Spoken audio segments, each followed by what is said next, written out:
Have you ever wondered why holding on to things, old memories, anger, stress, makes life feel so heavy? Or thought about how amazing it would feel to just let it all go and feel truly free for once? Imagine how light you'd feel if you could release all that baggage. There's a simple, everyday example. Think about when your room is messy and full of things you no longer need.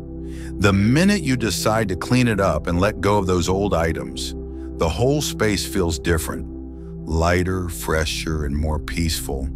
The same can happen inside your mind. Welcome everyone to Wisdom Woven. Thank you so much for being here today. Before we really dive in, we've noticed something amazing. There are so many views on this channel, but only 0.2% subscribe. So please like, comment, share, and subscribe to our channel. It means so much, and it helps us keep sharing valuable wisdom with you. Letting go might sound easy, but honestly, it's something most of us find really hard to do. All of us hold on to things, whether it's friendships, old hurts, or even tiny worries that never seem to leave. But have you ever stopped to think about what happens when you actually let go? Buddhism has a lot to say about this. This video will show you why letting go matters, what it can do for your happiness, and how Buddhist ideas can help guide us, no matter who we are or where we're from. Buddhist wisdom says that most of our pain comes from clinging to things, people, or thoughts that are always changing.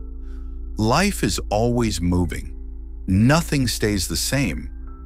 So what if we could learn how to move with it instead of against it? By the end of this series, you'll have simple tools and real stories to help you let go of what's weighing you down. Stay with us, because together we'll discover a lighter and happier way of living, one step at a time. Let's begin Part 2, The Roots of Clinging, Why We Hold On, told as if you're listening to a gentle Zen master, explained in clear, everyday language, with real emotion, relatable examples, and pure simplicity. When you look closely at your everyday life, you might notice something interesting about the way you feel. Think about it. Have you ever held on to an old toy, a message, or even an idea just because it felt too hard to let go? Why is that? Why does your heart sometimes cling so tightly even when your hands are empty? In this part, we're going to gently explore these questions together.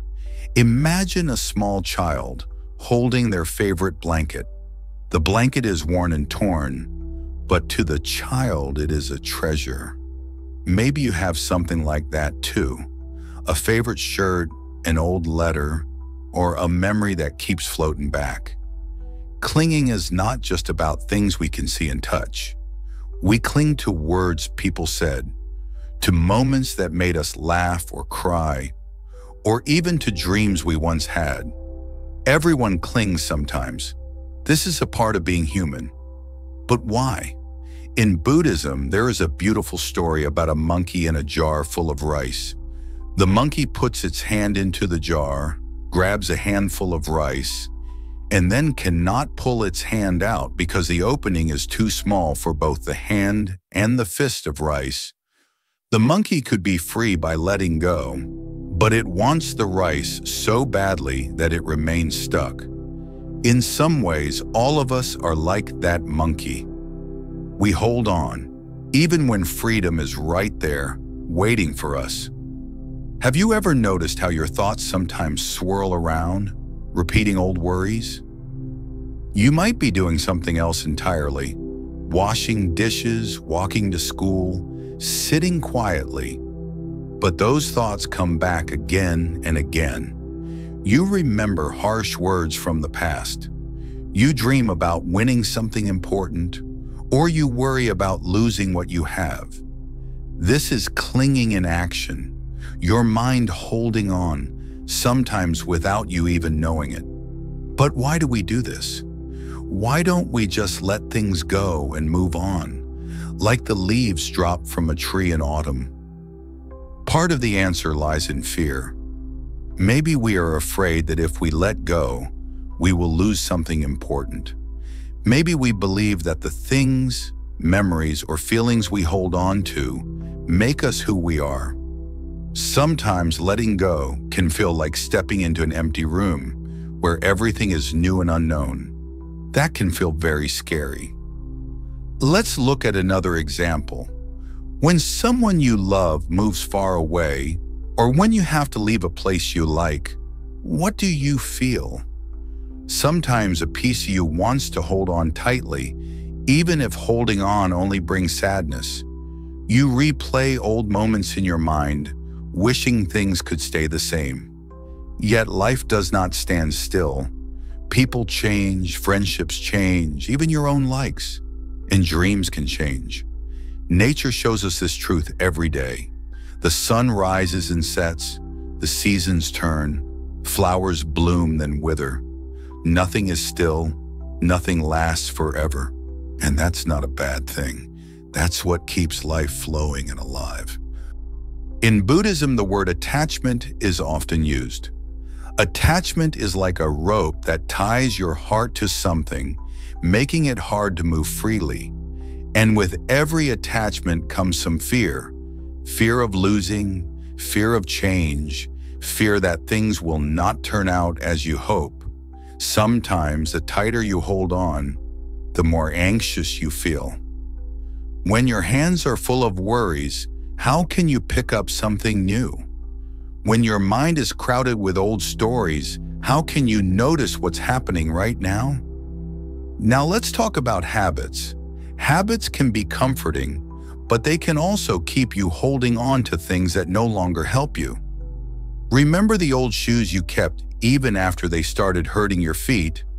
Or maybe you've noticed how sometimes you return, again and again, to old ways of thinking, just because they feel safe and familiar. In Buddhist wisdom, the mind likes to create patterns, grooves in your thoughts, where energy flows again and again. These grooves can be deep and make letting go feel more difficult. Another reason we cling is longing for happiness. We hope that by holding on, whether to things, memories, or people, we can keep happiness close. But happiness, like a butterfly, is light and gentle. If we grab it too tightly, it slips away. Instead, try to notice those happy moments. Enjoy them fully when they appear, but let them rest gently, knowing more moments will come, even if they look different than before. Let's pause for a moment. Take a deep, gentle breath.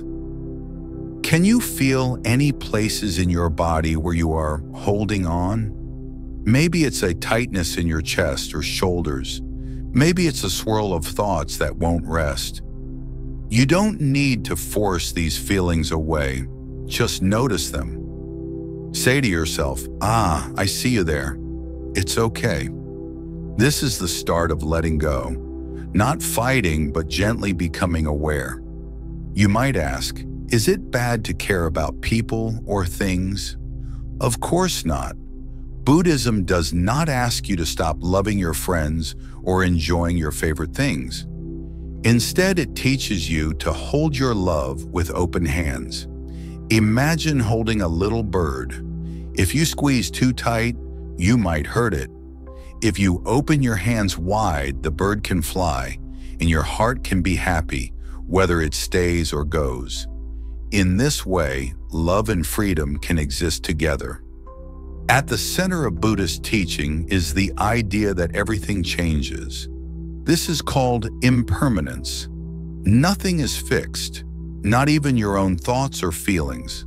Sometimes when you remember this, it becomes a little easier to let go. You realize that sadness passes, just as happiness does. Today's worries look smaller when you step back and see the big picture. This is a gentle truth and a comfort. Now, what about the times when you want to let go but just can't? Maybe your heart hurts or your thoughts pull you back again and again. This is nothing to be ashamed of. Everyone experiences this. Even the Buddha, before his awakening, faced deep struggles and longing. The key is patience and compassion for yourself. Imagine talking to a dear friend who is hurting. Would you scold or rush them? Or would you sit quietly, listening and offering kindness? Be that friend to yourself. Step by step, breath by breath, you learn to loosen your grip. You might begin to notice as you pay attention to all the things you cling to, hopes, memories, stuff, old hurts, how much energy it takes. It's like carrying a backpack stuffed with rocks everywhere you go.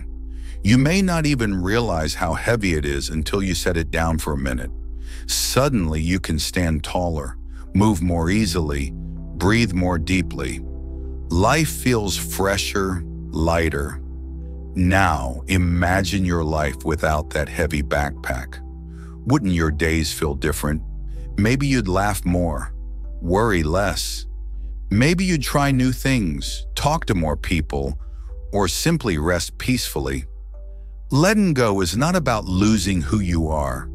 It is about making space for all the wonderful things that can flow into your life. New friends, new laughter, new dreams. Through all this, remember that you are not alone. Every person, everywhere holds on sometimes. Even monks, even Zen masters, even those who seem calm on the outside. The journey of letting go is a path walked by everyone. You can take small steps, one thought, one moment, one gentle breath at a time. As you keep listening to this series, know that it's normal to feel both ready and unsure. Curiosity, tears, laughter, they all belong. You don't need to be perfect. You don't need to rush. Like the river flows naturally to the sea, letting go comes more easily when you stop trying to force it. Trust in the process, trust in the teachings, and most importantly, trust in your own gentle heart. You are learning to see the roots of clinging in your life, one of the greatest gifts you can give yourself. The more you understand why you hold on, the easier it becomes to loosen your grip. With each gentle step, freeing yourself becomes more possible. Take a quiet breath, feel the ground beneath you, and know this is where real freedom begins. Let us take another gentle step on this path together. Part 3 is called Suffering and Attachment, the Buddha's Diagnosis. Imagine I am here with you, not above you, but beside you, as a quiet friend and fellow traveler. I will speak with the simplest words, sharing wisdom that is meant for everyday life, something you can understand and feel right in your heart. Be calm. We will walk slowly, one thought at a time. Have you ever felt pain that just won't go away even after the problem has changed or disappeared? What is this suffering, and why does it seem to follow us? Even when life looks calm and good from the outside, this riddle is as old as the world. Even happy people, even people with everything they want, still feel a little restlessness that cannot be named. In Buddhism, this pain is called dukkha. It is a word from the ancient Pali language, but the feeling is familiar to everyone, everywhere. Dukkha means suffering, discomfort, or dissatisfaction. Sometimes it is like a sharp pain. Sometimes it is just a dull ache in your heart. Dukkha touches everyone, rich or poor, old or young, strong or weak. No one can escape it for very long. Now you may wonder, why do we all suffer, and is there a way to fix it? This question was at the very center of the Buddha's own searching. Buddha was not born wise. He was a prince named Siddhartha who saw birth, sickness, old age, and death for the first time and was shocked. Why do we grow sick? Why do we become old? Why does everything we love slip away, he wondered. These questions kept coming back, just as your worries come back to you now and then. Siddhartha left his comfortable life searching not for riches or fame, but for a true answer to suffering. Think for a moment. When was the last time you felt disappointed? Was it when you lost something precious or when someone did not treat you kindly? Maybe it was something simple. Your favorite treat was missing, or your phone didn't work, or a friend forgot to call. Even if the reason is small or the moment passes quickly, there is a pinch, a sigh, a wish that things could be just a little bit better. Buddha taught that suffering has a source. It does not come from the sky or from fate. The main cause of suffering is attachment, or what he called tanha, craving, thirst, or clinging. This does not only mean holding on to things with your hands. It means holding on tightly in the mind and heart as well. You wish for things to always go well. You hope to never lose what you love. You want to avoid everything unpleasant, but the world keeps changing, and so this wish cannot be fulfilled. Try to picture holding a lump of ice tightly in your fist on a hot day. The harder you squeeze, the faster it melts, and your hand grows cold and wet. This is how attachments work. When you cling to what you love or push away what you dislike, you only create more suffering for yourself. You try to freeze a moment, but life keeps moving on. Now imagine the feeling of wanting something very badly. Maybe it's a new toy, a special dish, a new friend. For days, your mind circles around this wish. When you finally get it, your happiness is real. But does it last? Soon the excitement fades, or you want something else. This longing is endless, like a thirsty person drinking salty water. Each sip only makes the thirst worse. The Buddha used a beautiful image to describe this. He said that clinging and craving make our minds restless, like a candle flame flickering in the wind. We hope that by possessing things, feelings, or people, we can calm the wind, but craving only adds more gusts. Instead of peace, we end up more agitated, more lost. So is suffering a punishment? No, it is just the result of the way the world works and the way our minds react to it. To suffer does not mean you are wrong or weak. It means you care, you hope, you love, and you want to protect your happiness. But if you see clearly, you realize attachment is like grabbing fire to keep warm, not knowing it will burn you. It is natural, but not the answer. Many people ask, what about love? Should I not care about anyone? Should I stop having dreams? This is a fair question. The Buddha did not say to abandon family, friends, and all joy. In fact, he taught deep love and friendship. What matters is the nature of your love. Love can feel soft and freeing, like arms open wide, or it can feel tight and restricting, like grasping a vine afraid to fall. With open love, you care for people without trying to bury them in your own wishes and fears. You let them grow and change, as all things must. Let's pause and do a little mindful check-in together. Think about something or someone you have clung to in the past. How did it feel? Comforting at first, then maybe stressful or sad. Now think about a moment when you let go. Maybe you forgave a friend, donated clothes you no longer needed, or released a worry that wasn't yours to carry. How did that feel? Notice the relief, the lightness. The Buddha's diagnosis is clear and gentle. Suffering is inescapable if we live with tight hearts and craving minds. But this is not a hopeless message. He also taught that suffering can be understood, and what is understood can be eased. Imagine you are walking in darkness. When you find the light switch, suddenly everything is clearer. You can see what was making you stumble. This is what Buddhist teachings offer, a light to help you understand the nature of suffering. Can you see why understanding suffering is so important? Without understanding, we keep running in circles, chasing happiness outside ourselves, getting only tired and lost. With understanding, we can make wiser choices. We can hold things gently, love people more kindly, and treat our own pain with compassion. In Buddhism, there is a story of a woman named Gautami who lost her only child. Her suffering was so deep that she could not accept it. She went from house to house asking if anyone could bring her child back. The Buddha told her to find a mustard seed from a house that had never known death or loss. She searched all day, but every home had faced sorrow. Gradually, Gautami understood she was not alone. Her suffering was part of being human, part of the world. This understanding softened her grief and taught her compassion for others.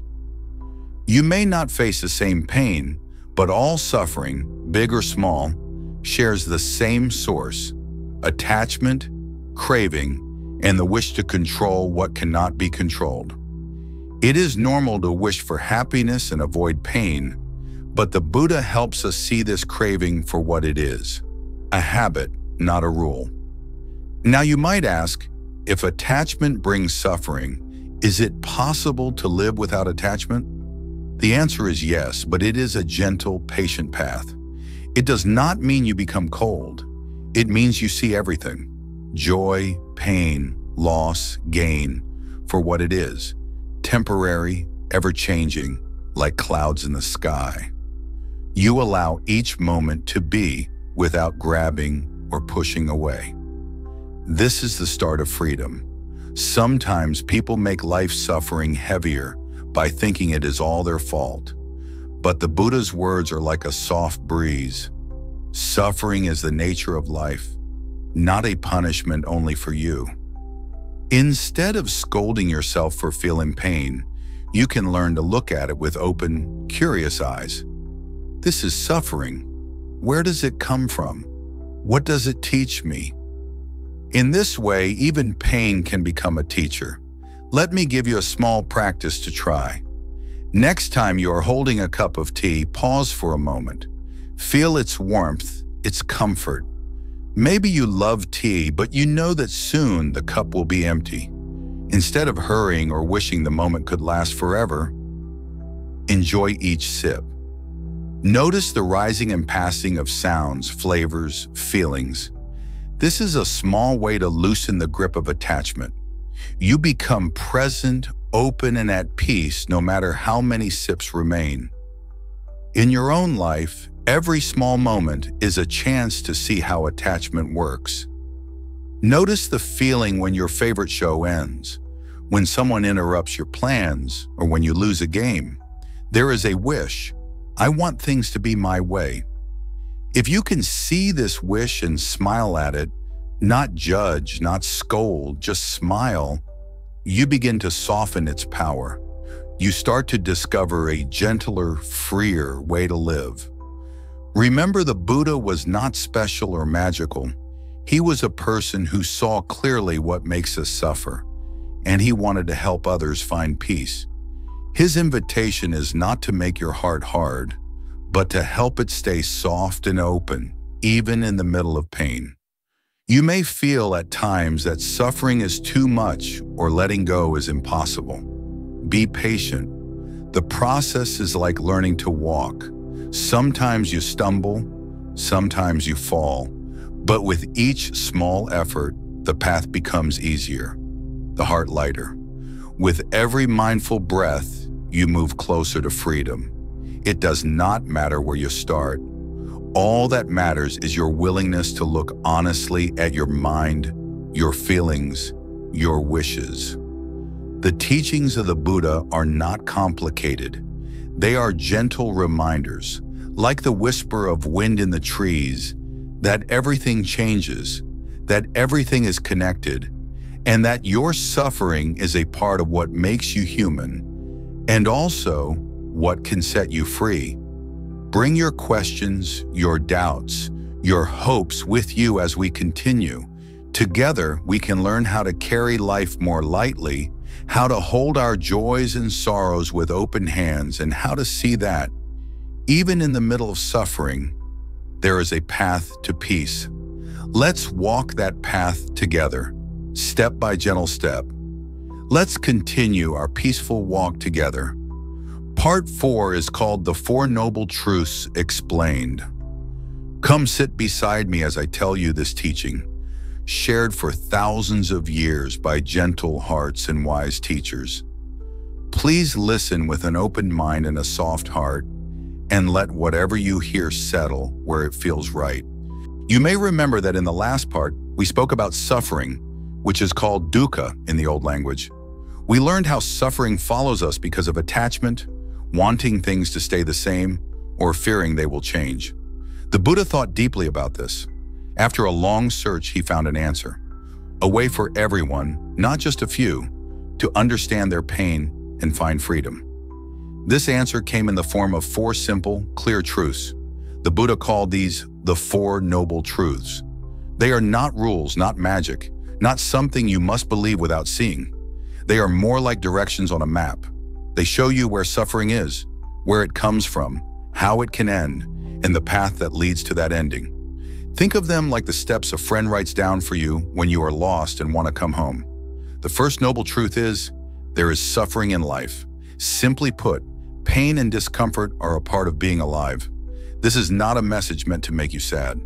Instead, it is honest, kind, and wise. When you are honest about suffering, you do not have to hide from it or pretend to be happy all the time. You can admit, yes, sometimes life is hard. Sometimes I hurt. Sometimes I wish things were different. Everybody feels this, even those who seem the happiest on the outside. Think of how you feel when you fall off your bike and scrape your knee, when you argue with someone you love, or when you lose something special. Even when you get what you want, that happiness may not last as long as you wish. This is suffering. It is part of life, not because you are bad or unlucky, but because all life changes. What is sweet today may turn bitter tomorrow. What is here now may be gone soon. The first noble truth is to see this clearly, to look at pain, not to run from it, but to meet it like a brave and curious friend.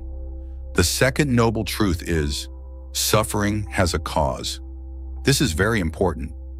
Suffering does not just happen for no reason, like rain from the clouds. It happens because of a cause. The Buddha taught that the main cause is tanha, craving, thirst, or deep wanting. We want things to be a certain way. We hope happiness will last forever. We try to hold on to good things, and we push away bad ones. Most of all, we wish for everything to go exactly as we hope. But life does not listen to our wishes. Whether you are a child or grown up, a king or a farmer, your heart wants what it wants. When life does not give it, you feel pain. When it does, you fear losing it. Imagine you are holding your favorite ice cream. The more you wish it would last, the more you worry about it melting. Sometimes you cannot enjoy what you have because you are already sad about losing it. Or you see someone with something new, a toy, a phone, a chance, and suddenly you want what they have. This wanting grows and grows, making your heart restless and uneasy. The Buddha says this craving is like a fire that keeps burning as long as you feed it. Every wish, every grasp, is a piece of wood thrown onto the flames. The third noble truth is, suffering can end. Yes, it is possible. The Buddha did not give us only news of pain. He brought hope too. He said that just as suffering has a cause, it also has an ending. If you stop feeding the fire, it will go out.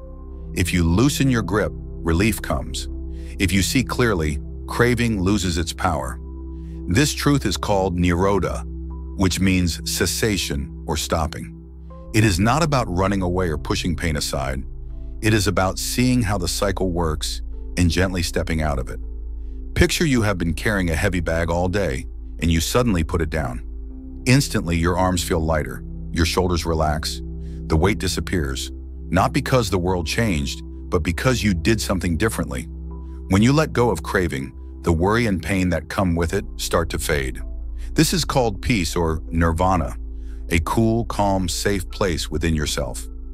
This is the heart of the Buddha's message. Even if life will never be free from change, your heart can be free from suffering inside all that change. The fourth noble truth is, there is a path to the end of suffering. The Buddha did not keep the way secret. He described it clearly for all who wish to walk it. This path is called the Noble Eightfold Path. It is like a road made of 8 strong stones. Each stone is a practice or a good habit to bring into your life. These are right understanding, right thought, right speech, right action, right livelihood, right effort, right mindfulness, and right concentration. You will learn about these steps later in this journey, but for now, know that the path is real. Anyone can walk it, slowly, steadily, step by gentle step. Now let's make this simple, just like a conversation. Maybe you feel lost sometimes. The way through life isn't clear. Maybe sadness comes and goes, or anger visits your heart without being asked. As the months passed, the leaf changed color, yellow, red, gold, then fell softly to the earth. The leaf didn't stay the same for even a day. It was always changing, always becoming something new. That, my friend, is what Buddhism calls anicca, the gentle word for impermanence. You might wonder, why does it matter that things change? Some people like change, but most of us find it hard. Maybe you wish your best days would last forever. Maybe you want to hold on to people, pets, places, or feelings that bring you joy. It's normal.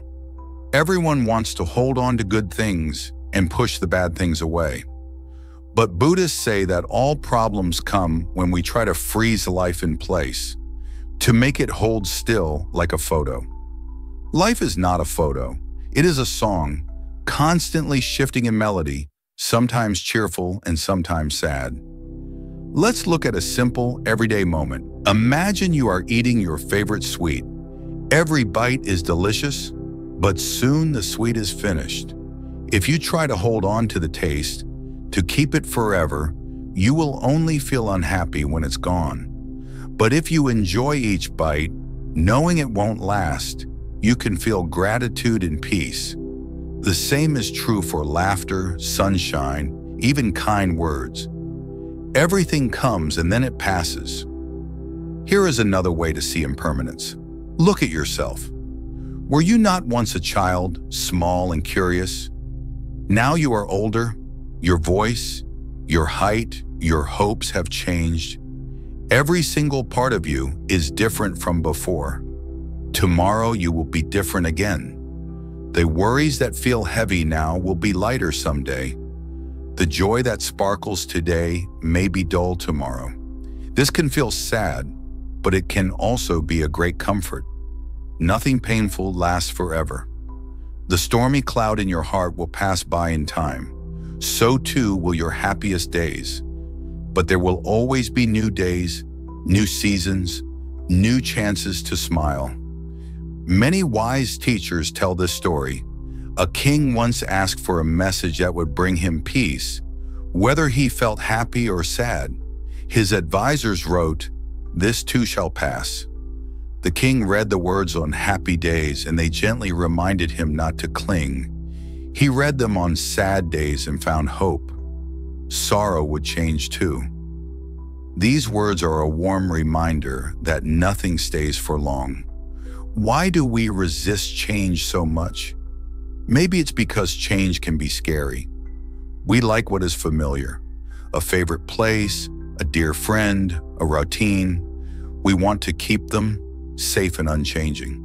But nature never works that way. The river flows and never returns to the same spot. The moon waxes and wanes. The flowers open and close. Even the mountains, grand and still, change over thousands of years. People sometimes hope they can make their lives perfect and fixed, never growing old, never saying goodbye, never feeling pain. But this is not how things are, and trying only brings more suffering. Imagine trying to catch water with your hands. The harder you squeeze, the less you hold. But open your hand, and you may feel the coolness, even if only for a moment. There is beauty in impermanence. Think about watching a sunset. If the sky stayed orange forever, you would soon stop noticing. Because it fades so quickly, you cherish it. A child's laughter, a dog's wagging tail, the last bite of a treat, they are precious because they end. Impermanence also brings hope. On the hardest days, you can remind yourself, this feeling will not last. Pain will change. Sorrow will soften. New joys will come. Each breath is new. Each chance to try again is a gift. Do not fear change. It means you are alive. Let's talk about loss. Everyone loses things. Toys, friends, dreams, even time. Sometimes you feel heartbroken, your chest aches, and tears come easily. But even the deepest sorrow will shift. Buddhists say the heart is like a sky, with clouds of feeling passing through. No matter how big the cloud, it drifts away in time. The clear sky remains. Some students ask, how can I accept change? Start by noticing how change is everywhere. Look for small examples, a shadow moving, a flower opening, a song ending. When you feel sad about a goodbye or scared about something new, place a gentle hand on your heart. Say to yourself, this is how things are. I will be kind to myself while I change. Be patient. Accepting change is like learning to swim. Sometimes you feel lost, but with practice, you learn to float. Buddhism teaches about letting go because of impermanence. If you try to trap joy, it runs away. If you hold pain too tightly, it grows heavier. The happiest people are those who can dance with change. Join the rhythm of life instead of fighting it. Here is a small meditation for you. Find a quiet spot and take slow, gentle breaths. As you breathe in, say, I welcome change. As you breathe out, say, I let go. Repeat this softly, eyes closed, feeling your chest rise and fall.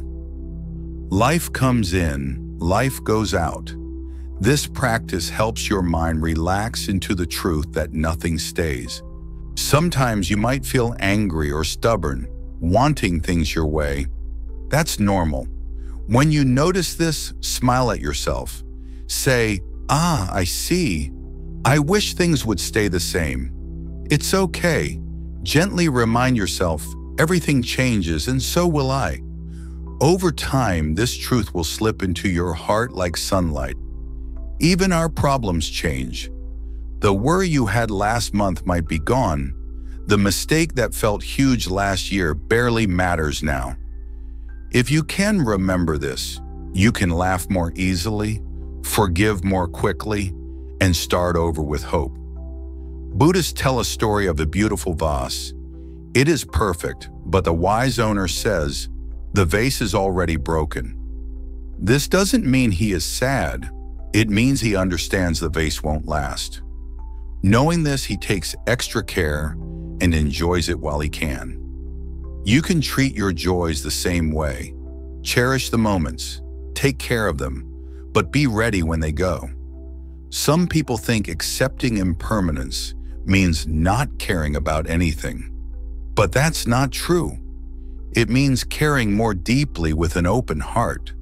If you love a flower knowing it will fade, you bring your full attention, your thanks, your wonder to that moment. Every hello is brighter because you know it will end in goodbye. Every day is precious because you never step into the same day twice. With impermanence, you gain courage. You try new things because you know being afraid will pass. You forgive mistakes, yours and other people's, because you know nothing is stuck forever.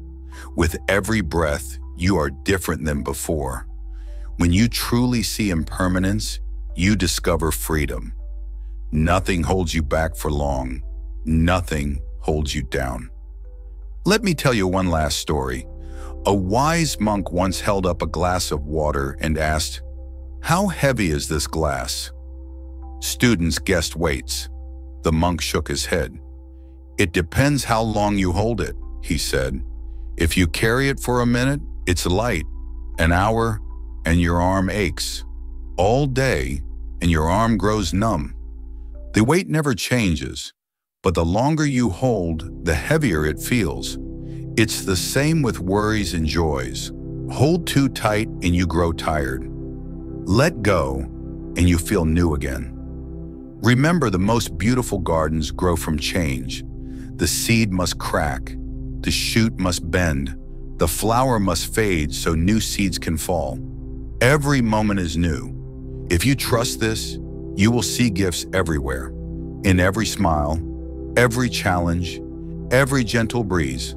So when you next feel afraid of change, close your eyes and listen. The wind, the world, your own heart are always moving, always beginning again. Hold each day gently. Say thank you for what is passing and turn your face with hope toward what is coming. With every breath, repeat, everything changes. I can change too. Let's keep walking this path, together, gently, step by step, welcoming the changes, letting go of what is gone, opening our arms to the new dawn that comes each day. Let's continue our gentle journey together. Part 6 is mindfulness, the gateway to release. Imagine you're here with me, perhaps under the shade of a quiet tree, the wind softly moving through the leaves. I will speak simply, guiding you like a helpful friend who walks by your side, one calm step at a time. Let's begin by asking, what does it really mean to be mindful? Some people think mindfulness is a special word just for monks, or something that needs hours of sitting still.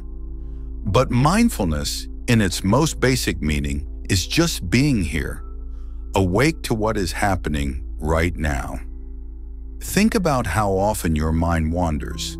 You may be eating breakfast, but your mind is still back in yesterday's worries or running ahead to tomorrow's plans. You walk, but maybe you don't feel your steps.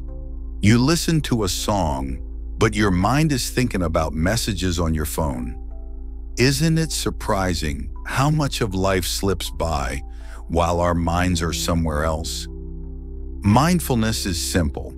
It means noticing what is right in front of you with your full attention and accepting it as it is. Try this. Hold a cup of tea. Instead of drinking quickly, pause. Feel the warmth, the smooth cup in your hand, the smell rising up.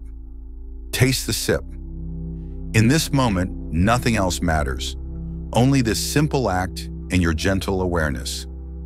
Buddhism teaches that mindfulness is a gateway, a kind of doorway to the path of letting go. When you notice your life as it truly is, you stop clinging so much to ideas about how things should be. You let go of stories about the past or worries for the future. You become open and steady, just like a calm pond reflecting the sky.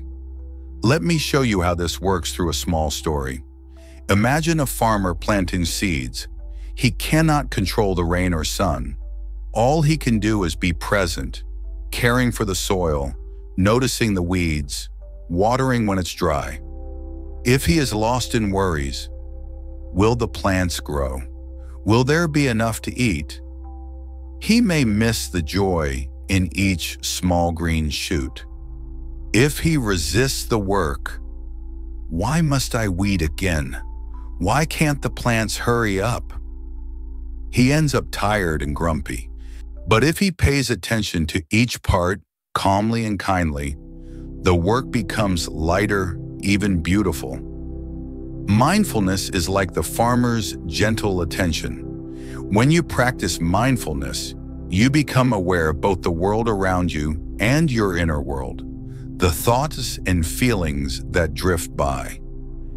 In Buddhist teachings, thoughts are like clouds. Feelings come and go like the weather. Mindfulness helps you see these changes, without getting tossed about or caught in storms. Perhaps you feel sadness rising in you, maybe for a reason, maybe for none. The first step is to notice. Here is sadness. You do not have to fix it right away or push it away. Simply say hello to it in your mind. Be kind to it as you would to a tired friend. In being present, you take the first gentle step to letting go. Or maybe you are angry, someone said something unkind, or things are not going as you hoped. Mindfulness works here too. Instead of snapping or clinging to the anger, pause. Take a breath. Notice the feeling in your body. Tight hands, hot cheeks, racing heart. Just be present. Your anger may soften, or you may see new options, a new way to speak, to forgive, or to let the feeling pass. Some people feel they are too busy to be mindful. Perhaps your day is full. School, work, chores, people talking. But you do not need extra time or a special place to be mindful. Even while washing dishes, you can notice the feel of the water, the sounds of cleaning, the shining surface of a plate. When you walk, pay attention to the feeling of your feet on the ground. When you talk to a friend, really listen. Notice their voice, their face, their joy or worry. In Buddhism, mindfulness is part of the Noble Eightfold Path. We will learn all the steps later, but for now, know it as a core practice on the path to peace. The Buddha called mindfulness samasati, meaning correct awareness. It is not just watching, but watching with a loving, accepting heart. Once you experience mindfulness, you notice that the now moment is not empty. It is filled with tiny wonders, a breeze, the taste of food, the kindness in a friend's eyes. So much passes by unseen, unheard, unfelt, simply because we are lost in thought. But when you truly attend to the present, life becomes richer and more alive. Let's try a simple exercise together. Right now, pause and take 3 slow breaths. Feel the air move in your nose, fill your chest and leave again. Each breath is a little miracle, a moment of life arriving and passing. With every breath, say silently, I am here. If your mind runs away, simply bring it back, like a gentle parent guiding a wandering child. You might wonder, does mindfulness stop bad things from happening? No, life is still full of ups and downs, but mindfulness changes how you respond. When you are aware, you do not react blindly. You see what is unfolding, and you choose how to meet it, with calm, with kindness, with wisdom. Imagine a small boat in a stormy sea. If the sailor panics, the boat may tip, but if the sailor is steady, attentive to the waves, he guides the boat with care. He cannot calm the sea, but he can stay calm within it. This is what mindfulness does for the mind. Sometimes people mistake being mindful for being passive. Should I just let everything happen and do nothing? Not at all. Mindfulness gives you the clear space to act wisely, not out of habit or emotion, but from true understanding. You see more clearly what needs to be done, and you can let go of what you cannot control. Buddhist teachers often use the example of a bell. When the bell is struck, it rings out, then the sound fades, then silence. The mindful listener hears the beginning, the middle, the end, and the return of silence. Compare this to the mind, always jumping ahead or behind, missing the gentle fullness of the present. Mindfulness is about hearing the whole bell ring and smiling at its beauty, even as the last echo fades away. As you begin to practice mindfulness, be gentle with yourself. Your thoughts will run away. You will forget and remember again. Each time you come back to now, you are growing in your practice. No one expects perfection. Every step is enough. Sometimes strong feelings, fear, hurt, anger, excitement, make it hard to be present. The mind wants to escape them, argue with them, or hold on to them. In these times, mindfulness is like a good friend. Just breathing, sitting quietly, noticing each feeling as it appears and disappears, brings softness to hard emotions. There are many ways to practice mindfulness.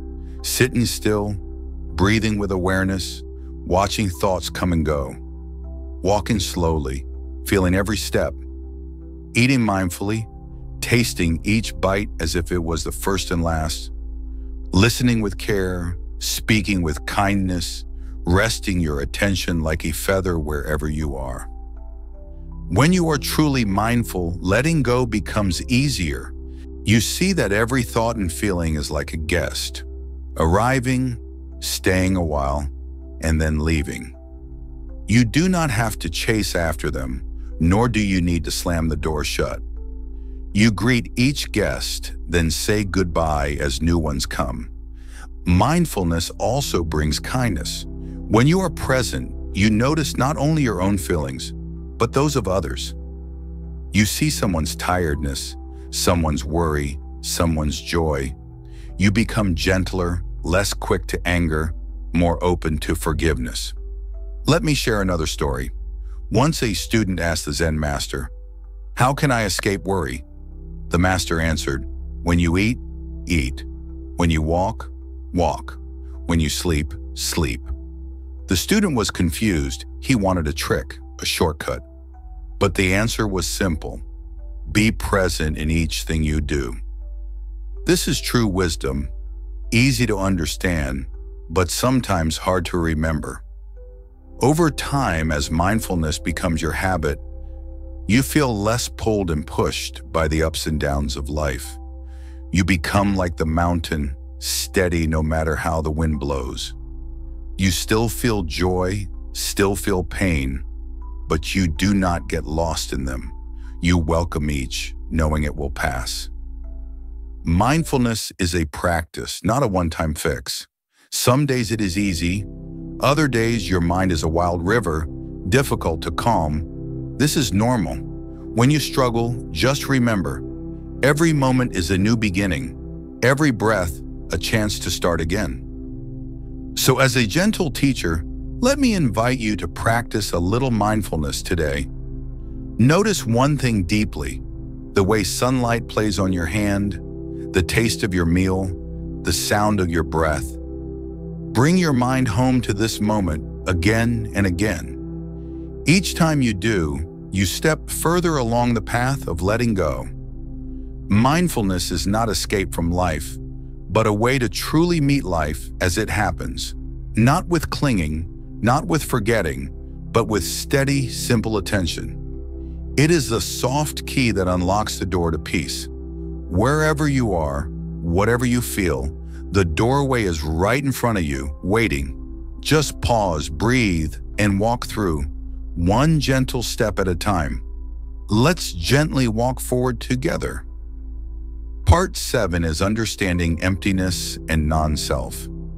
Sit with me, like we are by a quiet pond, with soft sunlight and only the sound of the wind in the trees. I will use the simplest words, full of patience, to share with you what Buddhist teachers call emptiness and non-self. These are big ideas, but they are easiest to feel, not just understand with the mind. First, let's think about the word emptiness. Sometimes it sounds lonely or sad, but in Buddhism, emptiness is not about being lost or having nothing. It is about seeing how things really are, open, changing, and connected. It is a soft idea, like a gentle breeze, not a cold wind. Imagine you are holding a clay cup. It looks solid, heavy, but when you really look, you see that the cup is only useful because of the empty space inside it. If it was full of clay, you could not put water in it. It is the empty space that makes it valuable, that lets it hold whatever you need. A drink, a flower, a candle flame. In the same way, everything in life has this emptiness in it. It is not nothing, it is full of possibility. Think about a tree. What makes a tree?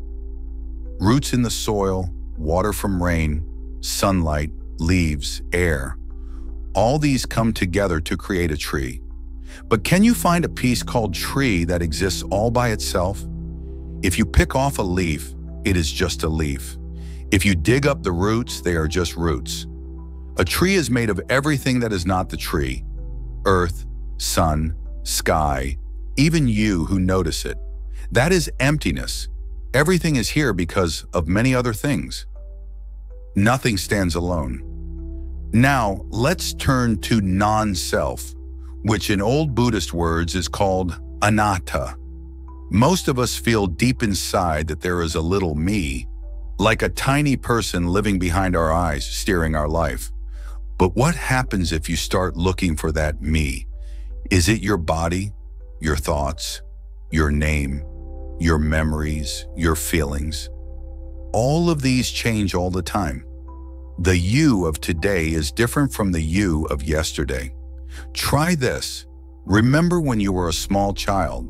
You had a favorite game, or you loved a certain food, or you dreamed of being something, a teacher, a star, a hero. Do you still play that game now, or have those same dreams?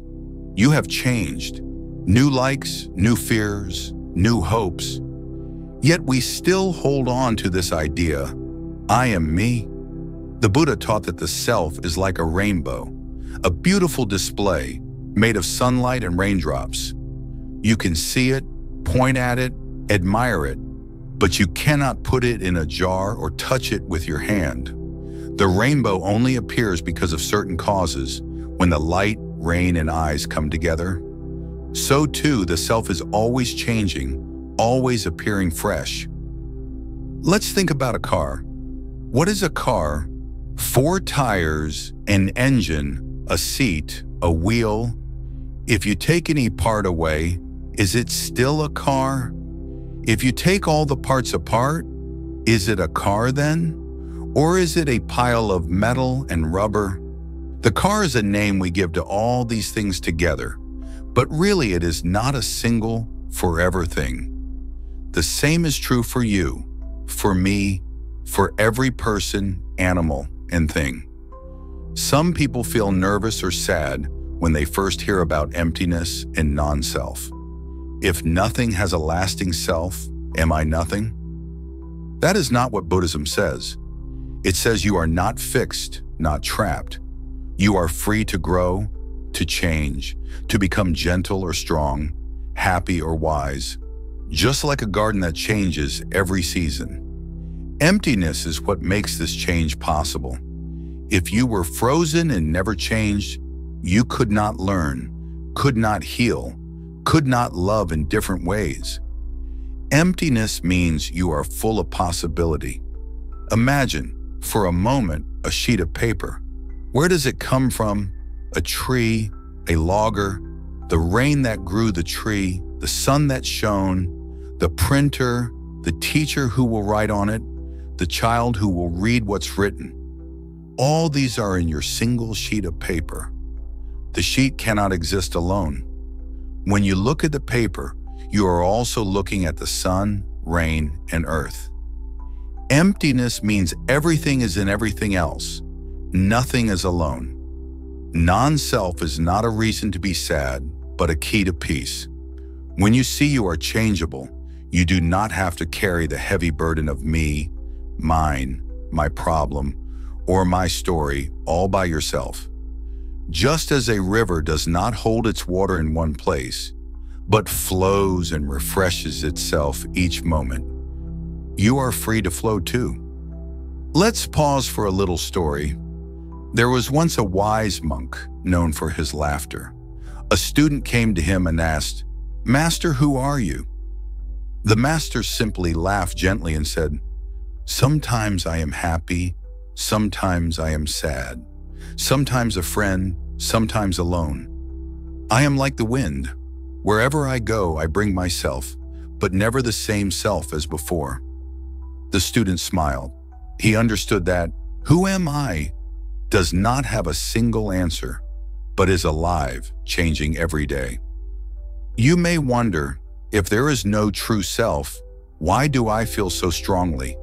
Why do my feelings hurt or my joys lift me up? Feelings are real and powerful, but they too come and go. When you feel sad, do you stay sad forever? When you feel excited, does it last? Feelings are like the weather, sometimes sunny, sometimes rainy, always moving. Noticing this truth is freeing. When a feeling comes, you can greet it. Hello, anger. Hello, joy. When it leaves, you let it go. You are not your feelings, but you can watch them come and go with kindness. Buddhism teaches that suffering grows when we cling too tightly to the idea of I, me, mine. We feel hurt when someone says something unkind and we think, how dare they hurt me? We grow proud when praised and worried when criticized.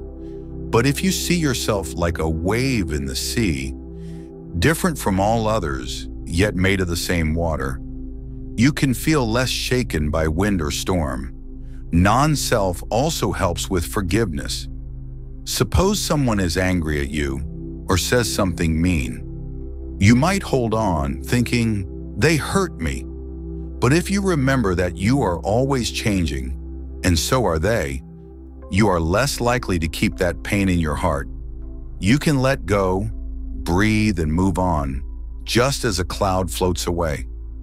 Now you may ask, if everything is empty and always changing, how do I live and make choices?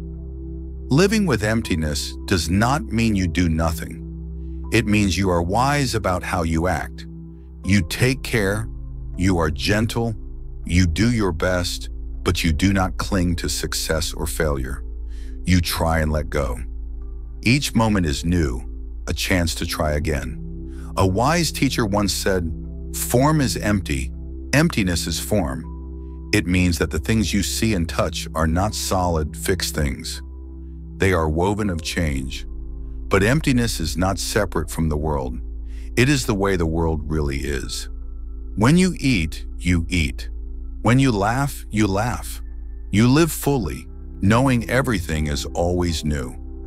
Let's practice with a simple exercise. Sit quietly, breathe in and out slowly. Notice every part of your body, your hands, your feet, your heart beating. Notice your thoughts, your feelings, moving and changing. Say gently to yourself, there is nothing to cling to. Everything changes. That is okay. Feel the peace of being like a river, always moving, never stuck. Most suffering comes from believing things must stay as they are.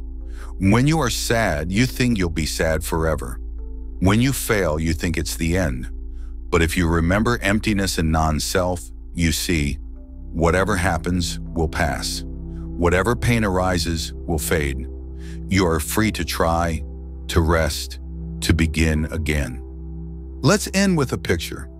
Imagine a field of wildflowers. Every flower is different. Some stand tall, some bend low, some bloom early, some late. The field is not sad when a flower wilts. It knows more beauty will come. The field is made not just of the flowers, but of soil, sunlight, rain, wind, and shade. You are like that field, full of change, never just one thing, beautiful because you are always new. So take a deep breath, friend. Let what you have learned about emptiness and non-self settle gently in your heart. You do not have to be afraid. You are not a tiny stone, alone and unchanging. You are like the breeze, the river, the wildflower, waving, living, letting go, and becoming yourself moment by moment. Let this truth be a soft pillow for your heart as we continue our journey together. Let us walk gently onward, my friend, to part 8, the practice of non-attachment in daily life. Let these words flow like a calm stream. I'll speak simply and plainly, but with care. as though you and I are walking quietly through a garden, discovering together how Buddhist wisdom about non-attachment can truly brighten every day. To begin, think of all the small ways you hold, grip, and cling in daily life. Maybe you save an old ticket stub because it reminds you of a happy day, or hover over a phone hoping for a certain message, or wish deeply that a meal, a moment, or a friendship would never end. These feelings are not strange. They are just a part of being human. We want to keep what we love, to change what we do not like, to hold sadness at bay and gather happiness close. But as we learned, everything changes. Life's river always flows. Buddhism teaches us to practice non-attachment in the middle of ordinary living. What does this mean? It is not a cold shrinking away from life. It is not caring less or closing your heart. Instead, non-attachment is holding all of life with open hands, offering each moment room to come and go. You welcome, you enjoy, you love, but you do not clutch or demand. You are present, but not trapped. Let's begin with the simplest acts: eating, walking, breathing. When you eat, notice each flavor, each bite. Savor, but do not try to stretch the taste forever. When the meal is done, let it be done. If you notice yourself longing for more, just smile. See if you can be grateful for what you've had. When you walk, feel the ground beneath your feet, one step at a time. There is nowhere to rush, nothing you must possess with every stride. Non-attachment also means meeting your feelings gently. Perhaps sadness or anger rises up inside you, or maybe a wish, a worry, a craving. Instead of fighting these feelings or holding on to them tightly, practice noticing them. Name them in your mind. Here is anger. Here is worry. Imagine them as clouds that pass across the sky of your mind. They are not the whole sky. They will move on. It helps to remember the story of the two arrows from the Buddhist teachings. When something painful happens, it's as if you've been struck by one arrow. Maybe someone says something mean, or something you loved ends. But then you often shoot a second arrow at yourself. Why did this happen? Why me? I wish it was different. Non-attachment is about not firing that second arrow. It means letting the pain be just pain, the sadness just sadness, and then letting it pass as all things do. Let us talk about possessions, those things you own and sometimes feel you cannot live without. In Buddhist practice, monks and nuns often live with only a bowl, a robe, a few simple belongings.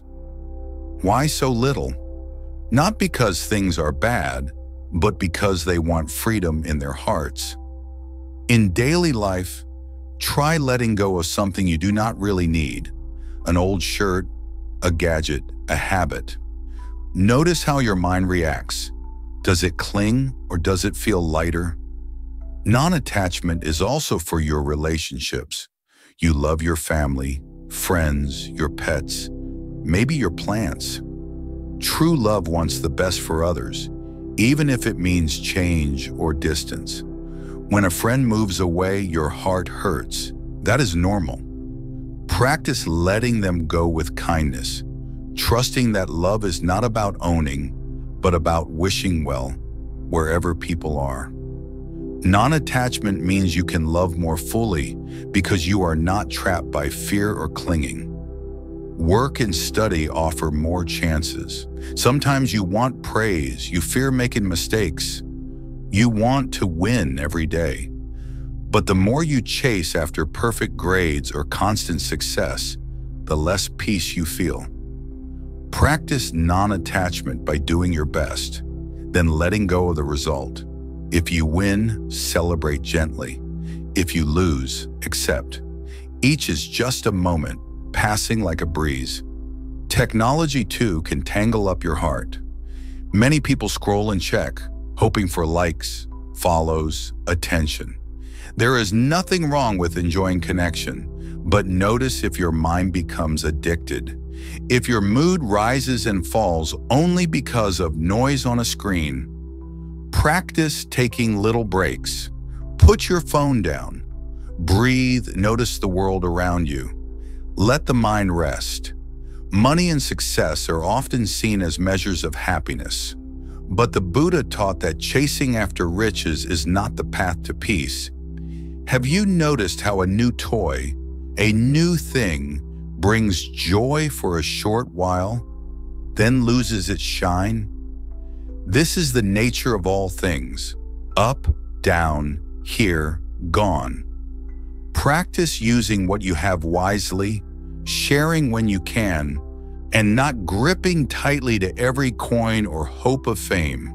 Some people worry that if they practice non-attachment, they will become dull or lose ambition. But it is not so. Non-attachment allows you to play, work, create, and care with a lightness in your heart. Imagine running with shoes that are not tied tightly. You move more freely, you can jump, you can laugh, you can try again. Let us pause for a small practice together. Sit or stand quietly. Pick up something near you, a pen, a leaf, a cup. Hold it gently in your hand. Feel its weight, texture, color. Now say softly, "This is not mine, not forever. It is here for now." Place it down. Notice if your mind tries to pull it back, or if you feel a sense of space. This kind of practice, done often, teaches your heart to be open, generous, and free. Non-attachment is also powerful in your speech. When someone disagrees or criticizes, the mind wants to defend, argue, prove itself right. Next time, notice if you can breathe and listen, letting the words pass like wind. You do not have to catch every word or make every argument yours. Some words are just words flowing by. Dreams and plans are lovely, imagining the future, hoping for joy, exploring new adventures. But even our dreams are not meant to be held too tightly. Not every hope will come true, and that is okay. Non-attachment means you make plans, try with all your heart, and when things change, you adjust, you forgive, you move on. You are not broken when things don't go as planned, just turning with the world alive and new. Sometimes the hardest thing to release is your own image of yourself, who you must be, how others see you, what you have done or failed to do. Buddhism says, let yourself be new. If you made a mistake yesterday, learn and let go. If someone has an idea of you that feels too tight, let it float away. You are bigger than any label, more changeable than any story. Non-attachment does not mean standing back from life, but stepping even closer, clear-eyed and brave. When you live with open hands, you notice the beauty, the surprise, the gifts in each moment.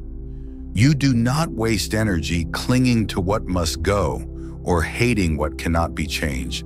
Instead, you rest and move with ease. Let me tell you a story. A wise master was once given a beautiful, painted bowl by a student. The master thanked her, smiled, and used the bowl for many years. One day the bowl slipped and broke on the stone floor. The student cried, I'm sorry. The master smiled again and replied, everything breaks, everything changes. The bowl gave me joy every day. Now it is time to let go. The master swept up the pieces and kept living gently, grateful for what had been, untroubled by what was gone. This is the heart of non-attachment, gratitude for the moment, freedom in letting go. The world is always moving, always shifting. You ride its waves, sometimes up, sometimes down, without fear, without grabbing. It is not always easy. Sometimes you will want to cling again, and that is fine. Each day brings a new chance to try, gently, to open your hands a bit more. Let's practice one more exercise.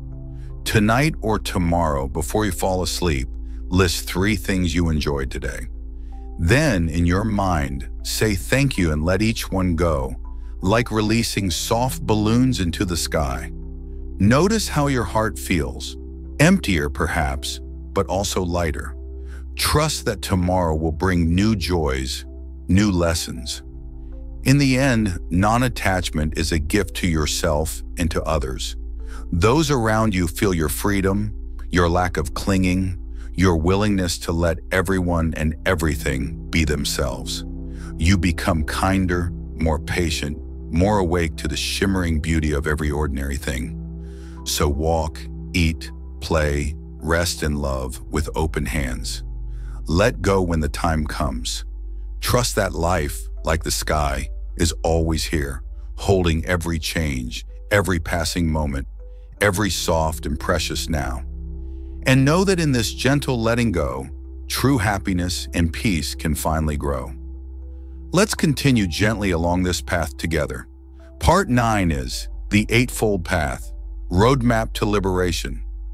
Imagine we're sitting beneath a soft sky, the world quiet around us, as if each word is carried by the breeze. I will speak as simply as a friend, so the teachings can land softly in your heart and stay with you. You may remember that we spoke of the 4 Noble Truths, the wise map the Buddha drew for anyone searching for peace.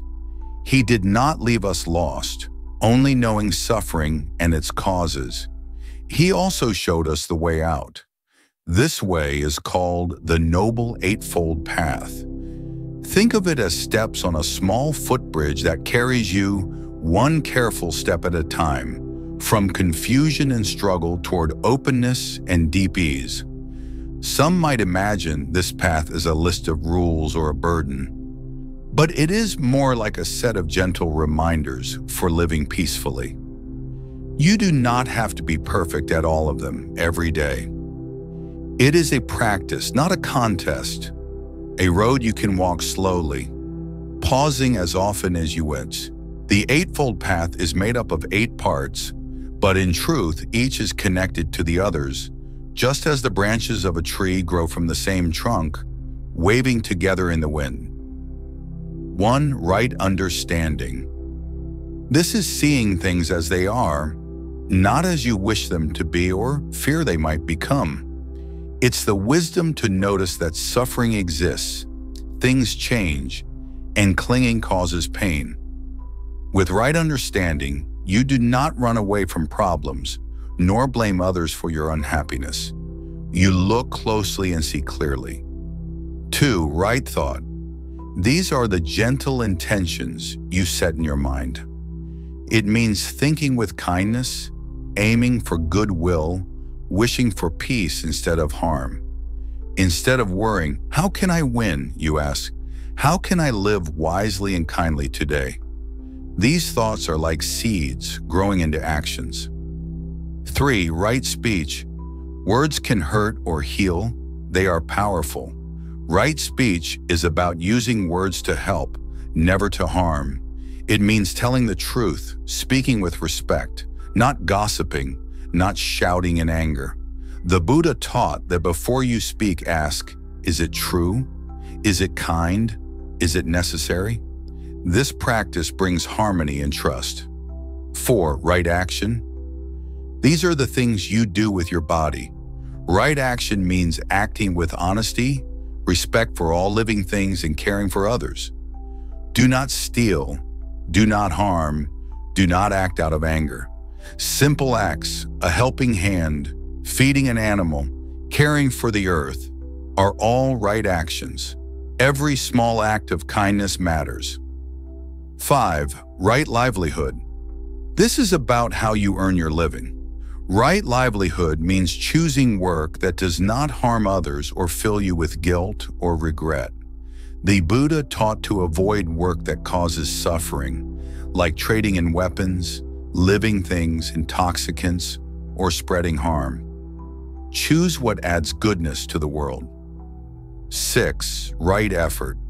This is the energy you bring to living and learning. It is about gently steering your mind away from greed, hate, and confusion, and toward patience, kindness, and wisdom. Not too hard, do not force yourself. Not too soft, do not fall asleep.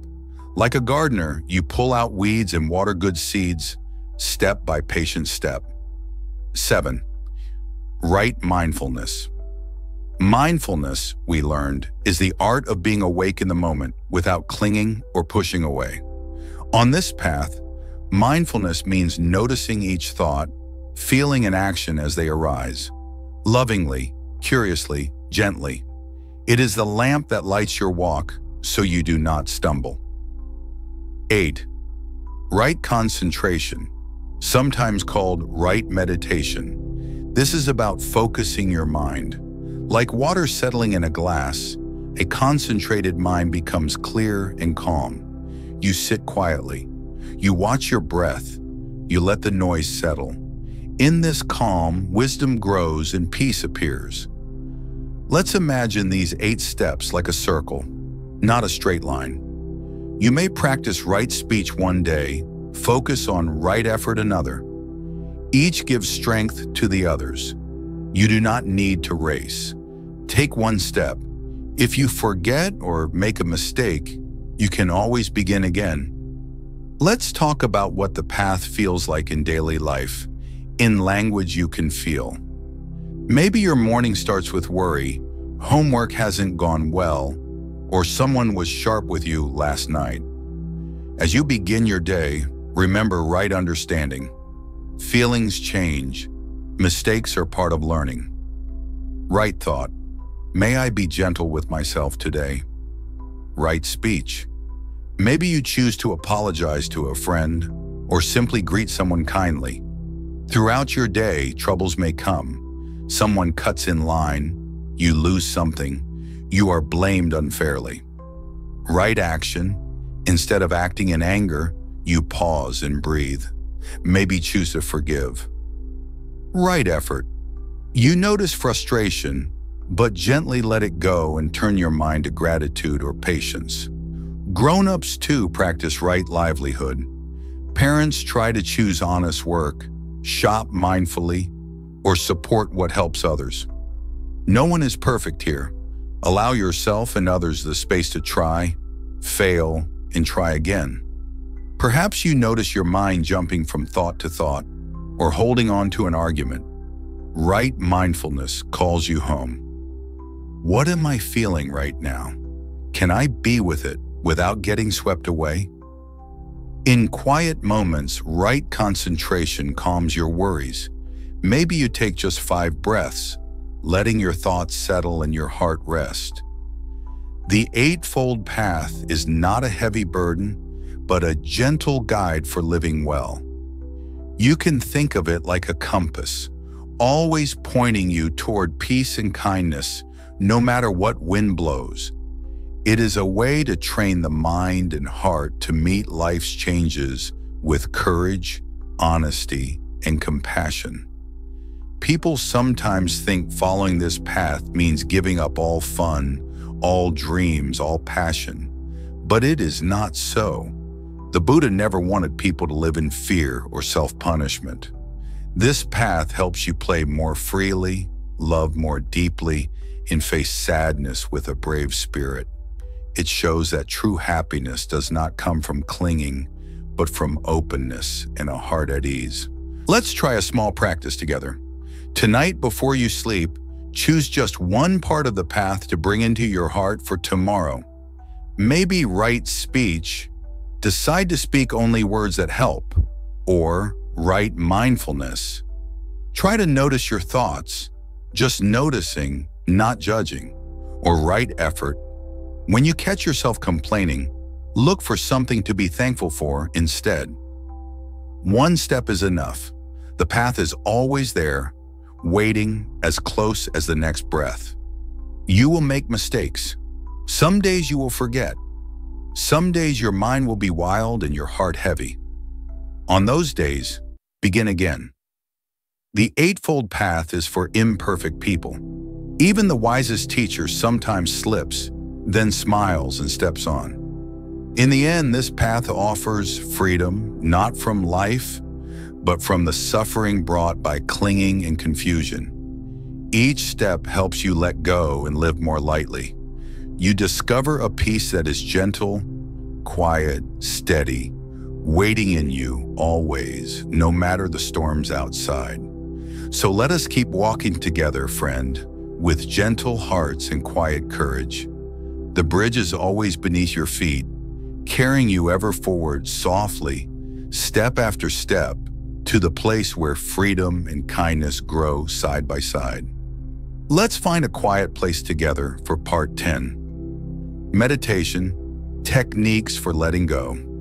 Imagine the soft hush of morning, birds singing far away, and just you and me, sitting as if beside a small stream. I'll speak simply, using words gentle enough for anyone to understand. We'll explore what meditation means and how it helps you let go, not by force, but with kindness and steady patience. When you hear the word meditation, what do you picture? Maybe a monk sitting cross-legged, silent, eyes closed, a lamp by his side. Perhaps you imagine stillness, a calm you've only glimpsed now and then. But meditation is not far away, not just for monks. It is something that belongs to everyone, as close as your own breath, as natural as opening your eyes in the morning. Buddhism teaches meditation as a path to peace, a way to let go, to quiet the mind, and to see things clearly. But meditation is not about running away from life or trying to have a blank mind.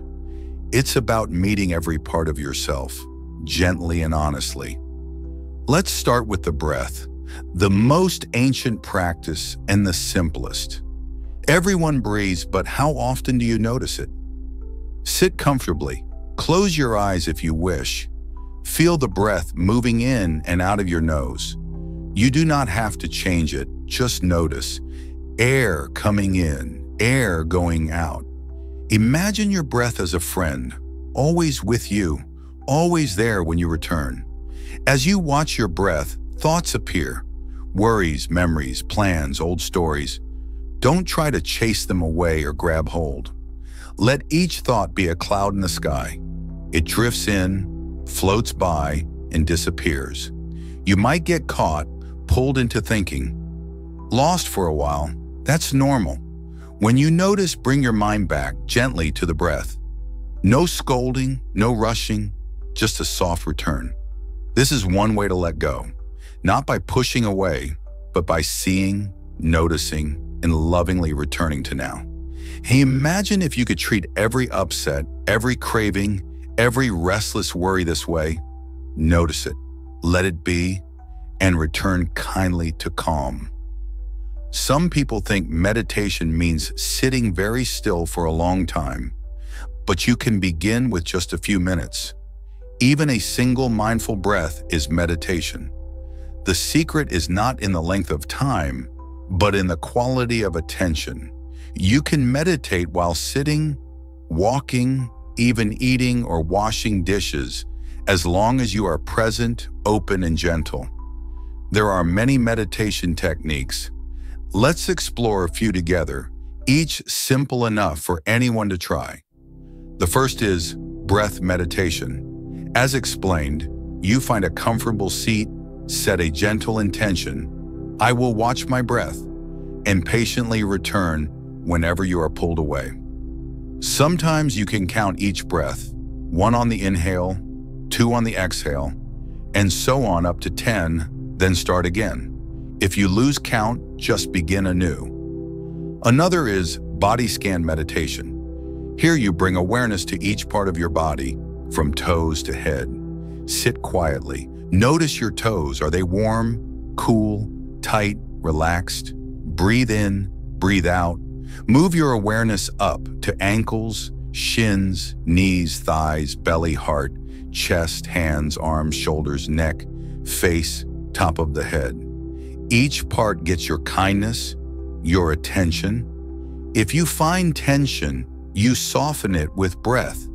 This practice teaches you to let go of tightness and brings you home to your body.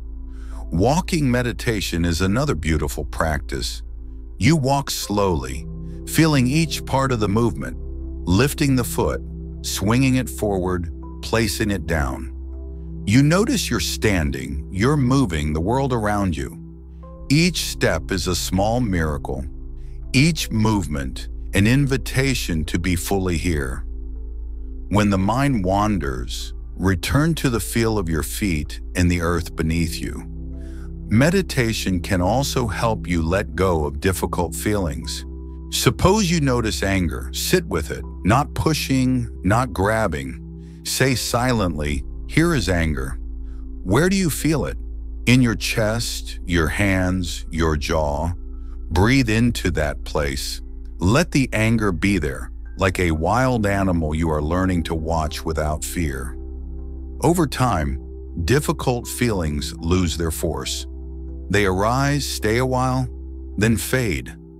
If anxiety or fear arises, meditation asks you to notice, not to run. Can you feel your anxiety as a tightening, a buzzing? What happens if you breathe into it, name it gently, and do nothing else? Sometimes the fear softens, sometimes it stays. What matters is your kind attention, your willingness to be present. Sometimes memories, old and heavy, come to visit.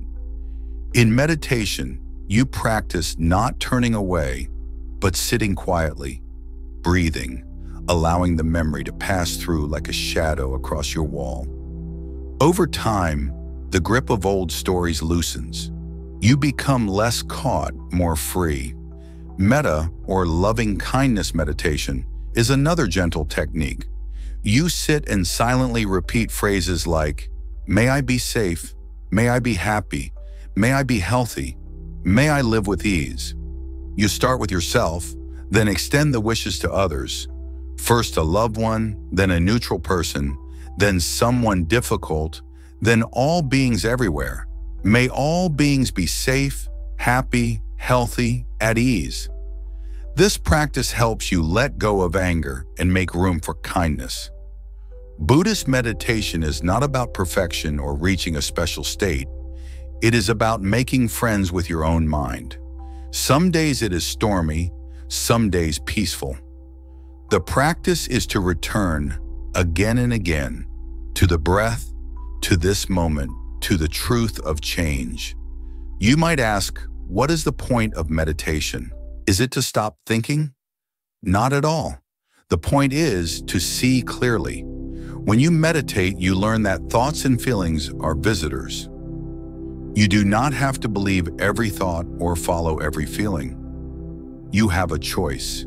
You can watch, let go, and stay steady. Meditation is also a way to let go of control.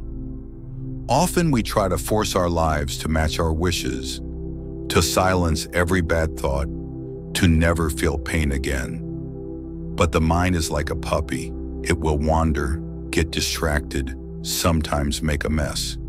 The kind, patient meditator brings the mind back with warmth, not scolding. Over time, the mind becomes a little calmer, like a puppy that learns to rest by your side. Have you tried to sleep on a restless night? The harder you force sleep, the more awake you feel. But if you relax, trust, and wait, sleep comes naturally. Meditation teaches you that letting go happens not by gripping tightly, but by easing your grip. Meditation is also a way to let go of busyness. Sometimes life feels rushed, messages pinging, plans changing, things always needing to be done. Meditation is a pause, a moment to let go of hurry. You may still have many things to do, but inside you, a new calm is growing. Let's talk about distractions. They will come. Noisy thoughts, loud feelings, sounds outside, soreness in the body. The trick is not to chase them away or get upset. If you're distracted, notice it. Here is distraction. Then return to the breath, or to your body, or to the sound of birds. With practice, the mind learns to settle, just as dust settles after a breeze. People worry about doing meditation right. In truth, there is no one way. If you sit and try, or even simply pause and breathe with awareness, you are practicing. Each moment is a chance to start again. Meditation also helps you let go of comparison. Is my meditation as good as hers? Am I better today than yesterday? These are just thoughts. Let them come, let them go. Your path is your own. You might find some days are easy, the mind is soft, the breath gentle. Other days you feel restless or sad. This is natural. Meditation is not about chasing good feelings, but about showing up breath by breath, learning letting go by experience. Let's do a very simple practice together now. Sit or stand as you are. Close your eyes if it feels good. Take a deep breath in, feeling the coolness at your nose. Let the breath out slowly, feeling your shoulders drop. Notice just this breath. If a worry comes, just notice it. Worry is here. Let the breath become an anchor. Always here, steady, safe. Stay for a few more breaths, gentle, easy. When you open your eyes again, notice how the world feels. Maybe a little quieter, a little lighter. Meditation is not an escape.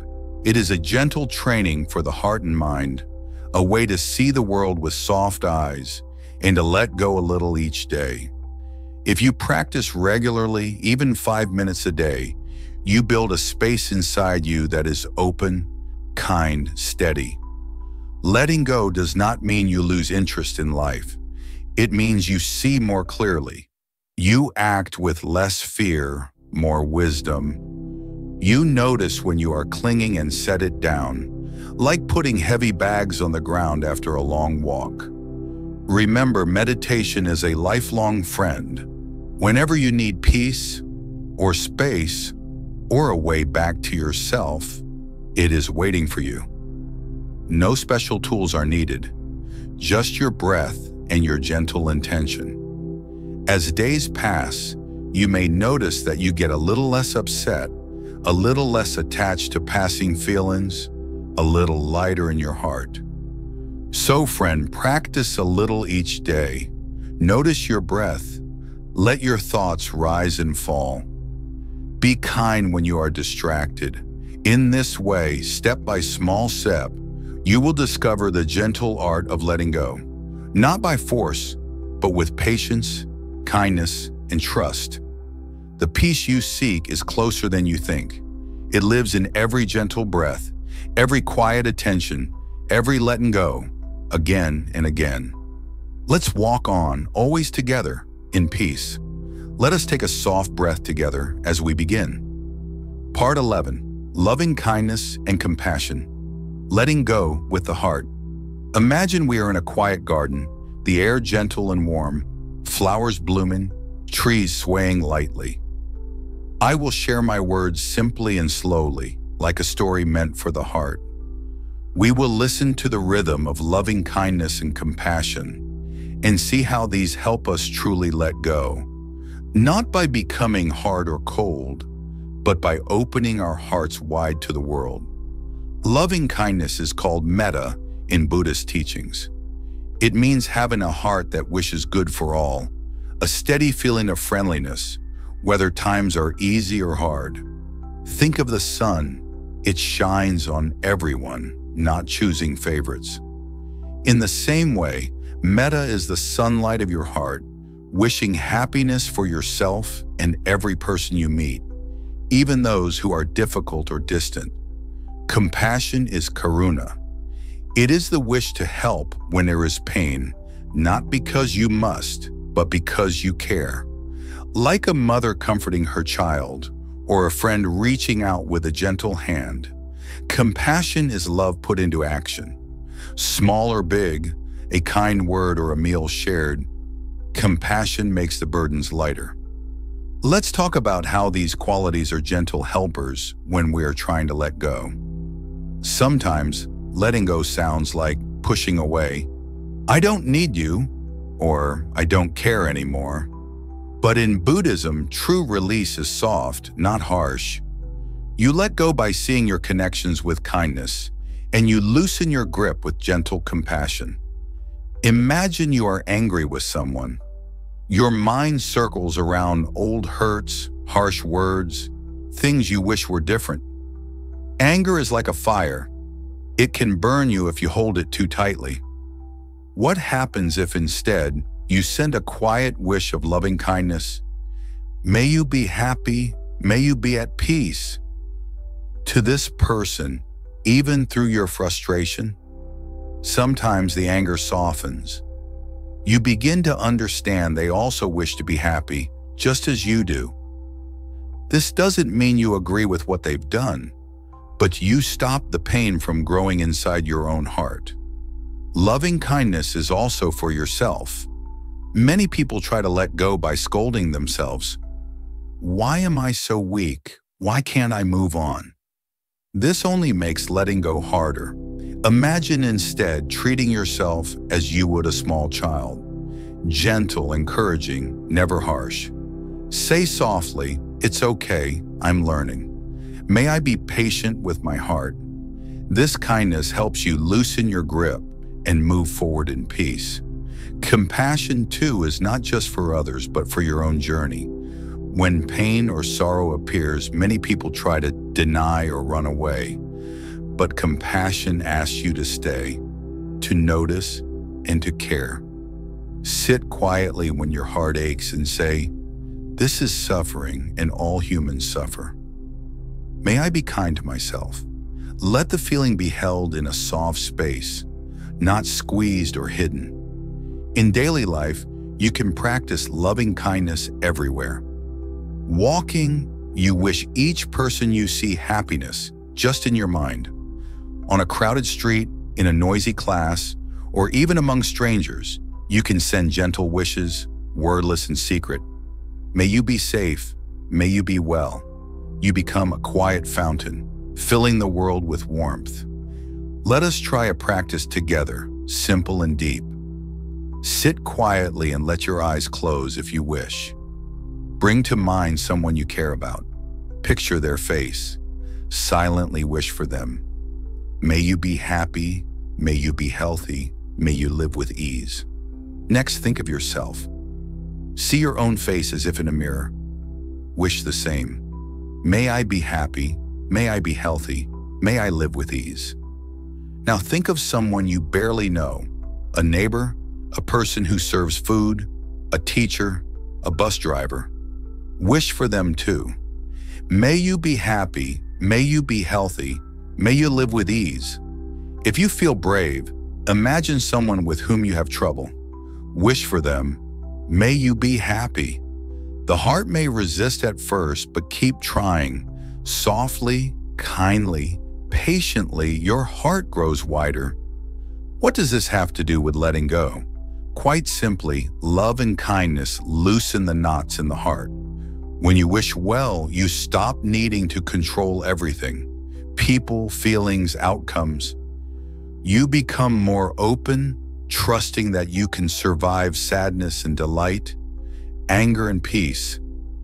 Love is not a chain. It is a gentle breeze that moves through you, touching everything softly. Think of the lotus flower, often pictured in Buddhist art. It grows in muddy water, yet rises above, pure and beautiful. Loving kindness and compassion are like the lotus. They grow from the mud of daily difficulties, helping us rise above, untouched by bitterness or regret. If you practice kindness, even little by little, every letting go becomes easier because you are not fighting yourself or the world. Sometimes life is unfair. People may hurt you, plans may fall apart, or sadness arrives uninvited. It is natural to feel pain. The trick, say the wise ones, is to notice the pain with compassion and to wish yourself new strength. This is hard, but may I learn, may I heal, may I move forward gently. When you do this, you become kinder not only to yourself, but to everyone who crosses your path. You help yourself, and in doing so, you help the whole world. Some people ask, how can I have compassion for people who are mean, rude, or cruel? This is hard, and you do not have to pretend to like everyone. The secret is to see everyone as a person wanting happiness, sometimes lost, sometimes hurting, often confused, just like you. Your compassion can be strong, like a tree that bends but does not break. You do not let others hurt you again and again, but you do not hold hate either. Release comes with understanding. In Buddhist stories, the Buddha was once insulted by a stranger. The stranger shouted, but Buddha remained calm. Someone asked him, "Why did you not answer?" Buddha said, "If someone offers you a gift and you do not take it, who owns the gift?" The answer is the giver. In this way, anger that is not received does not stay with you. Compassion teaches you to let go not by ignoring pain, but by not accepting every unkindness as your own burden. Loving kindness also helps with envy and jealousy. It's easy to feel bad when others seem to have more or do better. The heart tightens, and we start to cling to ideas of fairness or wanting. When you practice kindness, you wish others well, and your heart opens. May you succeed, may you be well. There is enough happiness in the world for all. The more you give, the lighter you feel. Children are especially good at loving kindness. They forgive quickly, laugh easily, move on from hurt after a kind word or a hug. We can all learn from this. Remember how simple love can be. No grudges, no long stories, just a wish for happiness, and then looking forward, not back. Sometimes you may feel tired, empty, or numb. Compassion on these days is the most important. Allow yourself to rest. Give yourself the gentle treatment you would offer a loved friend. The path of letting go is long, and kindness is your best companion. It gives you patience on slow days, strength on hard days, joy on bright days. Gratitude is close to loving kindness. Each time you find something to be thankful for, a smile, a meal, a soft bed, even a lesson learned from pain, your heart grows lighter. Letting go becomes easier when you are full of thanks. Each blessing you notice becomes a soft cushion under you, making the rough places bearable. Those who practice loving kindness and compassion find that the world seems friendlier, even when problems come.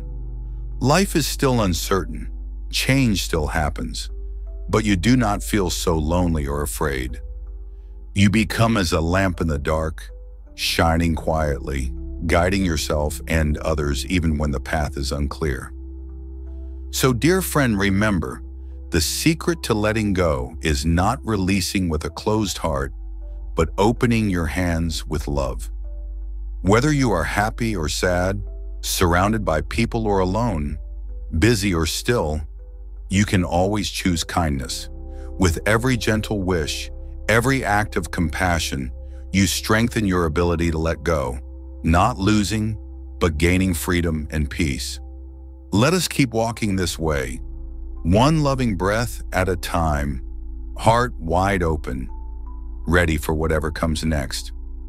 Let us settle gently into part 12, Stories of the Buddha and his Disciples. Imagine we are together beside a quiet stream, and I am telling you stories from long ago, not as distant legends, but as seeds of wisdom that can bloom in your own everyday life. I will tell them as simply as possible, using words any heart can understand.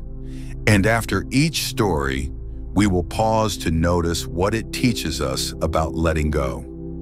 Long ago, in a small village, there lived Siddhartha Gautama, who became the Buddha, the awakened one. He walked from town to town, barefoot, with only his robes and a gentle smile, teaching wise ways to anyone who wished to listen. The people he met became his disciples, ordinary men and women, full of hope and trouble, like you and me. Let us listen to a story about the Buddha in anger. One day a man approached the Buddha, angry and shouting. He insulted the Buddha with harsh words.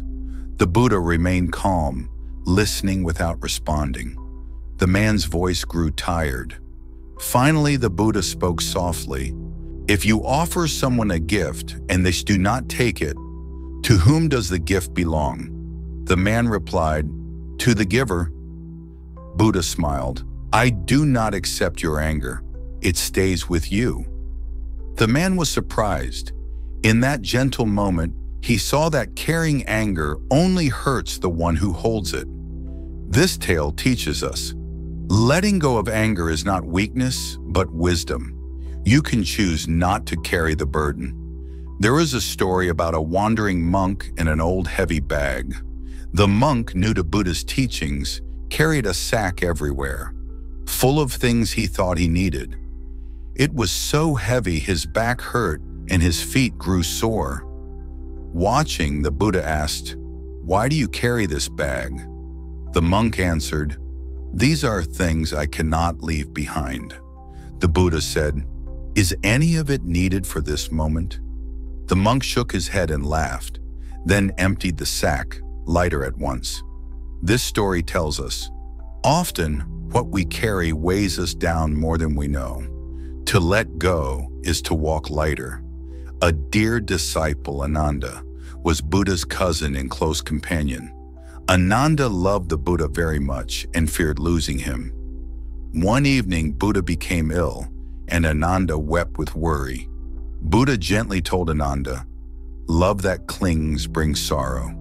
Love with an open hand and trust that life will change." Ananda learned that to love truly, you must let loved ones be free, free to come, to go, to change.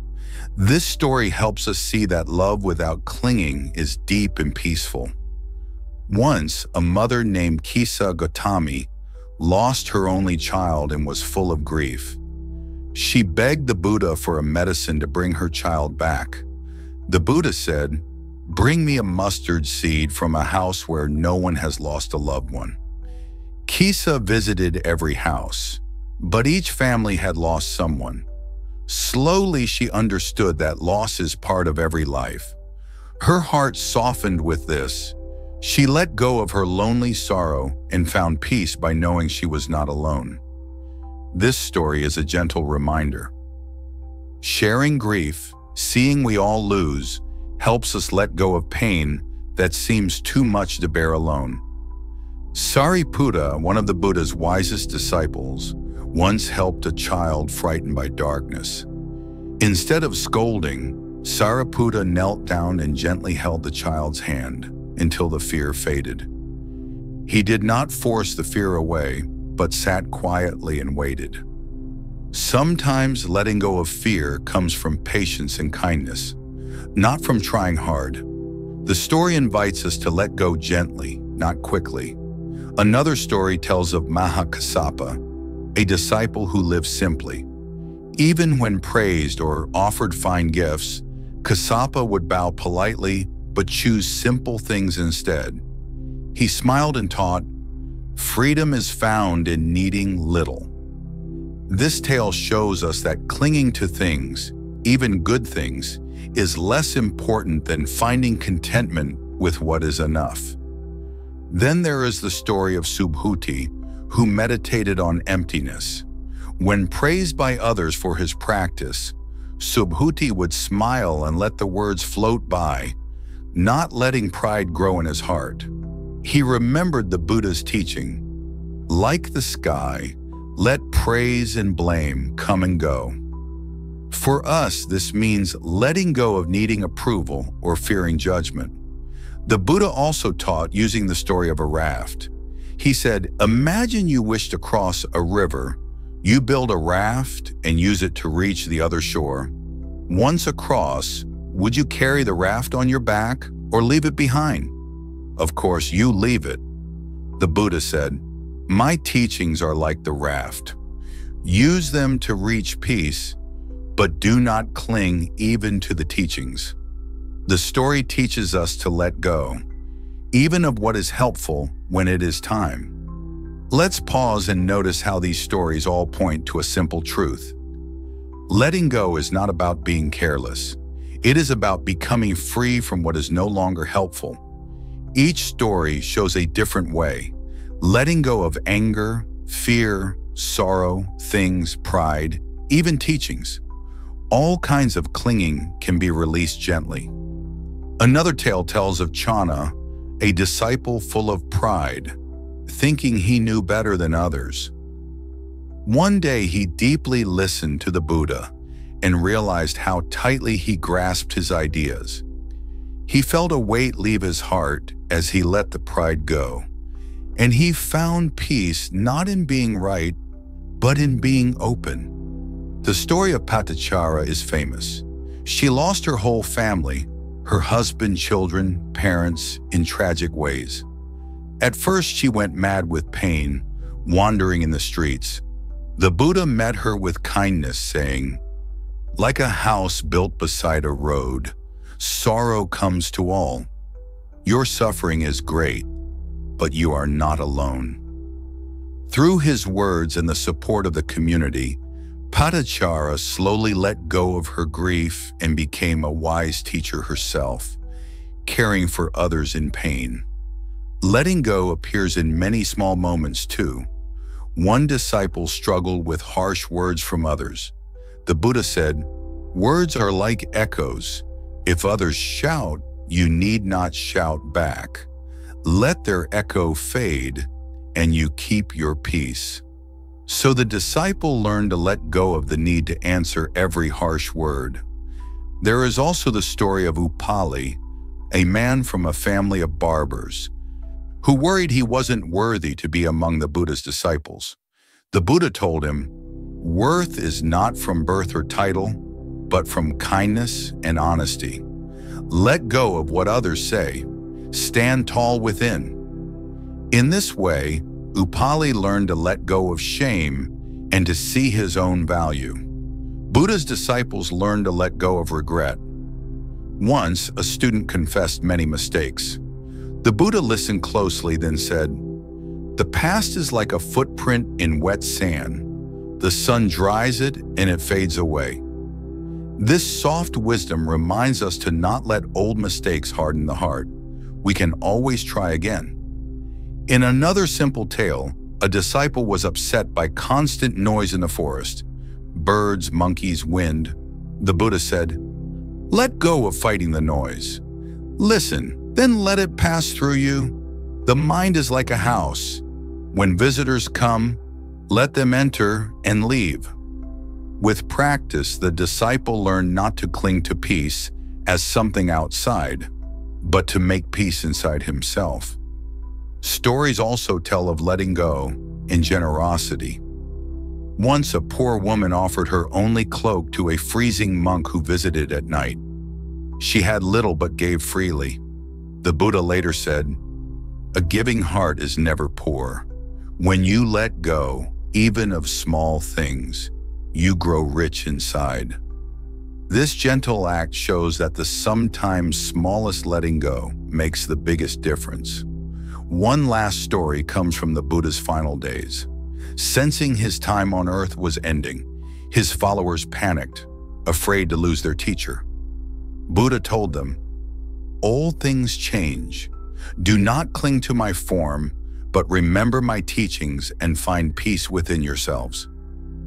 Even in parting, the Buddha let go, teaching by his own gentle actions. As we listen to these stories, let's notice, every disciple, rich or poor, proud or humble, broken or healed, learn to let go, each in their own way, through kindness, listening, patience, and courage. No one gets it right immediately. Some let go quickly, some slowly, some after many tries. All are encouraged by the simple wisdom. Letting go is the path to freedom. Each of these stories is not just about long ago people, but about you. We all meet anger, sorrow, pride, need for praise, worry, noise, regret, fear, love, loss.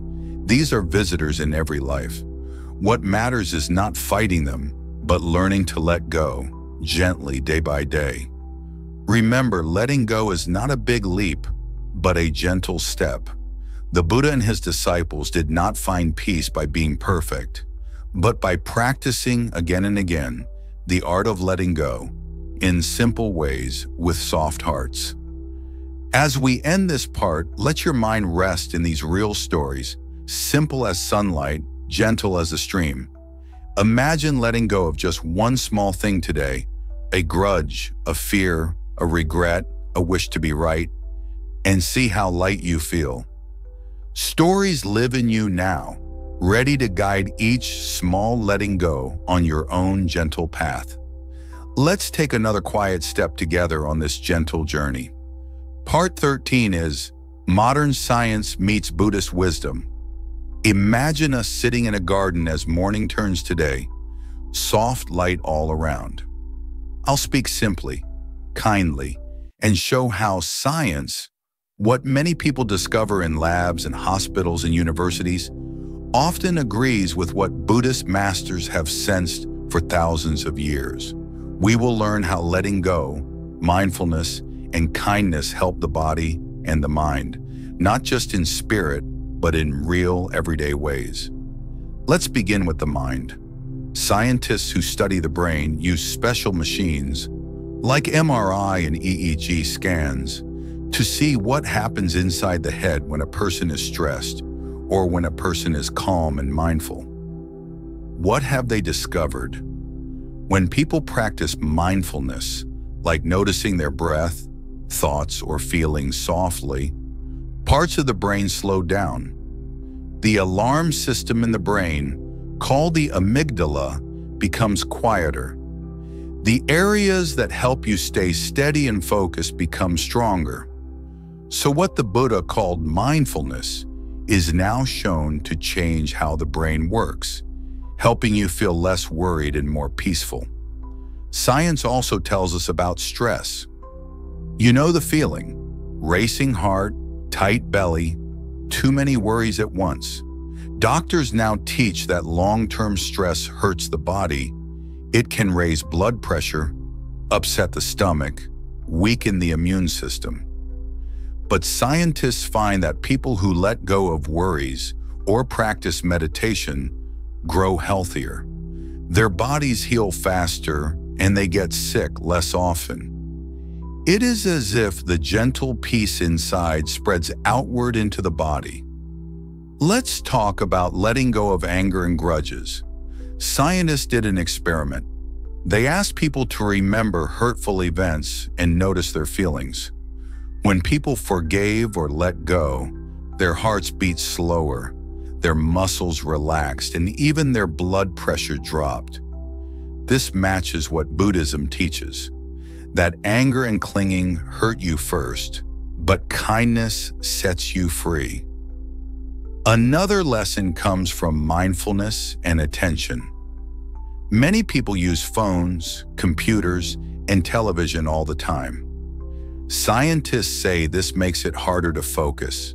The mind becomes jumpy, but with just a few minutes of daily mindfulness, like noticing one's breath or the feeling of walking, people's memories improve and their minds grow clearer. In fact, some schools now teach children simple mindfulness exercises, and grades, happiness, and kindness in class all rise. This is like planting the seeds the Buddha spoke about, small habits that grow strong and beautiful in the heart. Scientists even study feelings like happiness and sadness. They find that when people hold on to sadness, run away from pain, or grab after joy, their minds become unsettled. But when people accept feelings as they are, even difficult ones, emotions pass through more quickly. Buddhism teaches this as being with what is, letting each moment rise and fall, like waves. When you truly let go, trouble doesn't last so long. Now, what about meditation? Science calls it mindfulness-based stress reduction, or simply meditation. Hospitals show that patients who meditate feel less pain after surgery and heal faster. People with chronic pain, the kind that doesn't go away, learn to live with more comfort after just a few weeks of gentle mindfulness practice. It's not magic, but real change, proven by careful research. Loneliness is another challenge of modern life. Buddhist monks live simply, often away from busy cities. Yet many say they feel deeply connected to all people. Scientists asked why and found that people who meditate on loving kindness, wishing others well, as the Buddha taught, feel less lonely and more joyful. Their brains light up in places linked to positive feelings. This proves that even when you are alone, practice can bring you warmth and connection. Science also studies kindness. Researchers asked people to do small acts of kindness every day. They found that giving and helping caused happiness to rise, sometimes more than receiving gifts. Buddhists say, generosity is the root of happiness. Modern science agrees. Let's talk about habits. Scientists know that habits, good or bad, shape who we are. The Buddha talked about karma. Actions repeated become patterns, shaping your future. Psychologists now teach that small actions, done again and again, change the brain's pathways. So with every small step, letting go, mindful breathing, forgiving, helping, you are literally changing your brain and shaping your own happiness. Some scientists study aging. They find that as people grow old, the happiest ones are those who let go of regrets and live simply. This matches the Buddhist teaching of non-attachment, not clinging to youth, objects, hurts, or even praise. Letting go, it seems, is wisdom for all ages. Many people feel sadness and worry, sometimes called anxiety or depression. Professional doctors have found that teaching meditation and letting go attitudes help people feel better, especially when life is tough. Buddhist teachers say the same. The gently repeated act of noticing, breathing, letting go, and returning to now helps the mind heal. Let's touch on sleep. Hard days and busy minds can steal rest, but a few minutes of mindfulness before bed, quiet breathing, feeling the sheets, noticing the breath, often bring better, deeper sleep. Rest, it seems, is helped by a mind that can let go. What about children?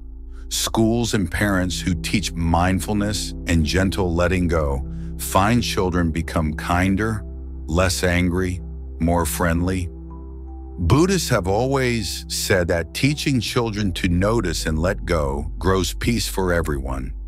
Even scientists who do not follow any religion agree. Meditation, kindness, forgiveness, and letting go are good for the mind, the body, and the heart.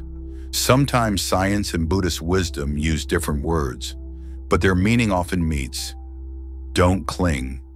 Be gentle. Notice what is here. Let go when pain or worry comes. Be kind to yourself and to others. Each lesson is now proven with brain scans, hospital records, classroom studies, and interviews. So old wisdom and new learning walk hand in hand. You might ask, if science and Buddhism agree, can I trust this path? The answer is yes, not because either is perfect, but because both invite you to try for yourself. Science asks, test, then trust the result. Buddhism says, practice, notice, see what happens. In both, wisdom grows through looking closely, living gently. Let's end with a simple practice from both worlds. Right now, place a hand on your chest. Take a slow breath. Notice your breath. Feel your chest rise and fall. Say to yourself, I am here, I let go. In this tiny moment, your mind becomes a little steadier. Science would call this regulating stress. Buddhism would say it is the seed of peace. Every day, science makes new discoveries. Every day, Buddhist practice offers the chance to let go, open the heart, and find peace. Both paths meet at the same simple truth. Letting go is powerful, healing, and wise. Trust the evidence, both outside in science and inside your own gentle heart. Let us walk on quietly together for part 14, handling loss, grief, and disappointment. Think of us sitting side by side under a gentle sky. Life sometimes brings sadness, loss, or pain, a lost friend, a broken hope, a goodbye you did not want. Today I will use the simplest words to talk about how to live with these feelings and how the wisdom of letting go in Buddhism can help you heal. Let's begin with care for your heart. Every person, no matter who they are, experiences loss. You may lose toys, pets, friends, dreams, or even people you love deeply. Disappointment visits everyone. When things do not go as you hoped, when you are left out, when something you worked for does not happen. These moments hurt. Your chest may ache, your eyes may fill with tears, or you might feel empty or far away inside. In Buddhism, these feelings are not seen as mistakes. They are simply a part of being alive. Life is always changing, and sometimes those changes bring pain. The first gentle step is to notice, this is sadness, this is disappointment, this is loss. Naming your feelings is not weakness, it is honesty, and it is the doorway to healing. Let's remember a story from earlier. A woman named Kisa Gotami lost her only child and went to the Buddha for help.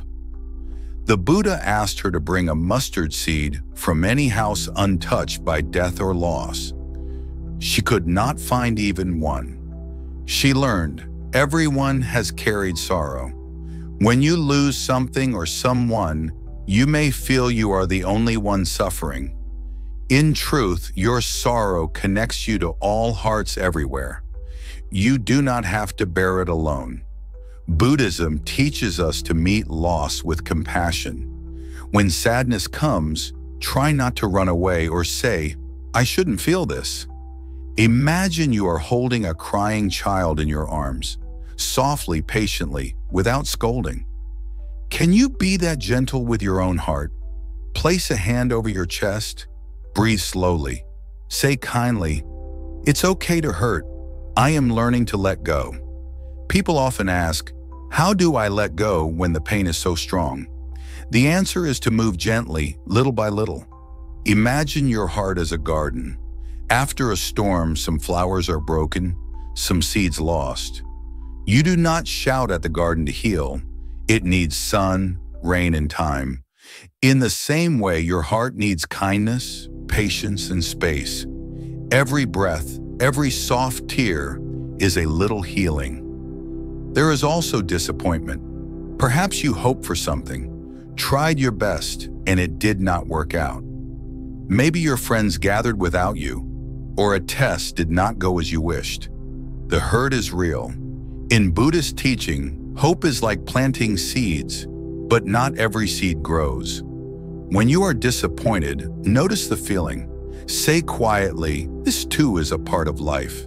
Then try again or let go, trusting that there will be new chances. When you feel grief, a heavy sadness for something lost, remember it has its own way. Some days you feel like crying, some days you might laugh or feel numb. All these feelings are natural. Grief is not a path with steps, it is a river, sometimes slow, sometimes swift, sometimes winding back before it goes forward. Buddhism asks you not to hurry grief, but to let it flow and change as it needs to. A great master once said, pain is part of life, but more pain comes when you say, I should not feel this. You are allowed to mourn, to miss, to remember. Sometimes it helps to write or draw or talk quietly with a friend about your sadness. Each time you share it, the feeling lifts just a little. Letting go does not mean forgetting. Buddhist teachers often tell the story of a monk who lost his favorite bowl. He looked for it everywhere. When he realized it was gone, he sat down and remembered all the meals, the laughter, the gratitude he felt. He did not forget the bowl, but let go of needing to have it. In your own life, when you lose someone or something, remember what was precious. Let the memories warm you without trapping you in sadness forever. Often when someone is hurting, others will say, "Be strong." In Buddhism, strength is not fighting pain, but being open to it. Sometimes you feel broken. That is the moment when kindness matters most. Say softly, "This hurts and I am allowed to hurt." Notice what helps: a walk, a warm drink, time alone or with others. Give yourself these small gifts, gently. You might find anger mixed with your loss, anger at life, at yourself, at others. This too is natural. Buddhism says, see the anger, listen to what it is saying. Under every anger is a deeper hurt, a part of the heart longing for love, safety, comfort. If you can notice that longing, you can give yourself comfort without letting the anger stay forever. Let's try a quiet practice together. Sit and breathe. Imagine holding your sadness, your loss, your disappointment as if they were small birds. Do not squeeze or push away. Hold them kindly. Let them rest for a while. When they are ready, they will fly off. You cannot control when, but you can be gentle until then. Loss can also bring wisdom. When you lose, you learn about what matters, about who you are, about the preciousness of each moment. Sometimes the things and people we cling to most tightly are those we need to learn to release. In time, you may see gifts hidden inside sorrow, a deeper compassion for others, a new strength, a heart open to beauty you once missed. In the Buddhist teachings, there is a chant: all things are subject to change. Strive on with gentle hearts. Even the hardest feelings shift and soften. You will not feel this way forever. Let this truth be a comfort, a soft place to rest your aching heart. Disappointment, too, can be a teacher. If you fail or fall short, it is not the end. Each new day, life brings a fresh chance to try again, to help, to forgive, to hope. Buddhism teaches, fall down 7 times, rise up 8. You are not your mistakes. Sometimes people ask, how long will healing take? There is no single answer. Each heart moves at its own pace. What matters is to keep living, softly, even when you hurt. Smile when you are ready, cry when you need to. Trust that each breath is a step forward. To let go is not to lose love, but to let it become gentle and wide. The love you feel for what was lost can fill your whole life. Kindness to others who are hurting, patience with yourself, gratitude for each bright or shadowed day. We end as we began. Life brings loss, grief, and disappointment. These are not signals to give up, but invitations to open, to feel, to heal, to learn, to love. As you wait for sadness to pass, remember, beneath every heavy cloud is clear blue sky. Your heart is just the same. Sometimes stormy, sometimes clear, always moving, always able to heal, always ready for new dawn. If you are hurting now, breathe gently and trust. You are not alone, and slowly, softly, you will let go, and you will be free. Let us step together into part 15. Letting go of ego and the illusion of control. Imagine we are sitting on a soft hillside under the early sun, the breeze gentle, the world waking up. I will speak simply, like a quiet friend, so everyone, even the youngest or oldest who listens, can understand how ego quietly shapes our lives, how we try to control the world, and how, through letting go, we find a new peace inside. Let's start with ego. In Buddhism, ego is not a monster or a villain hiding inside you. It is simply the sense of I or me, the feeling that you are at the center of the world, separate from others, trying to shape life to your wishes. Ego says, "This is mine. I am right. I must win. I must not lose. I am special, or I am not good enough." It's like carrying a card in your pocket that always says, me, me, me. Ego often feels strong, loud and proud, wanting praise, attention, the last word. Sometimes it feels weak, hurt easily, jealous, afraid to be left out or seen as wrong. Both strong and weak ego get in the way of peace, tying knots inside your heart and mind. Let's look at the illusion of control.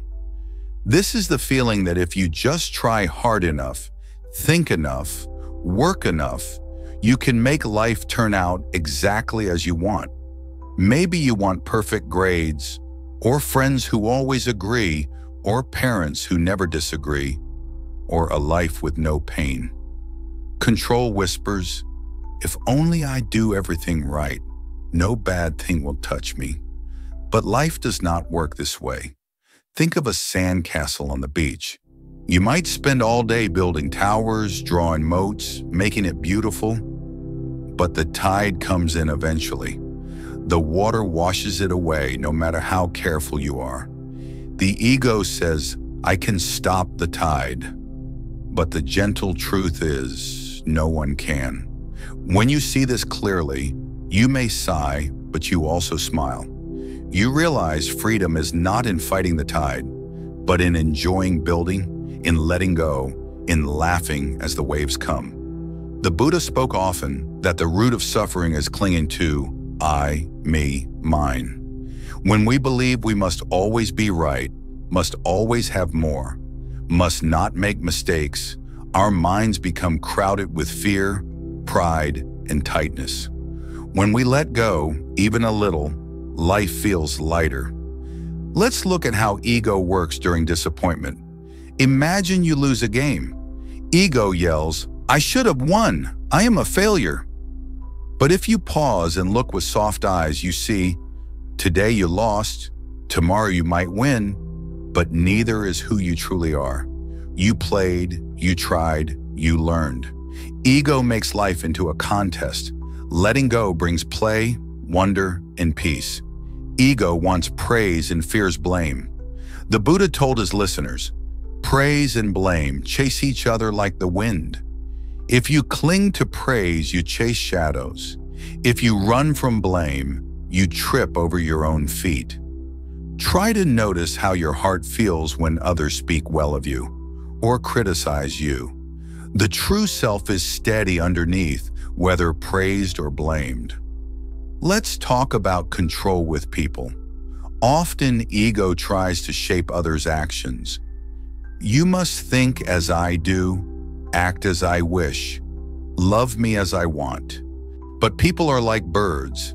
They have wings of their own and dreams of their own. Trying to control another brings arguments, hurt, disappointment.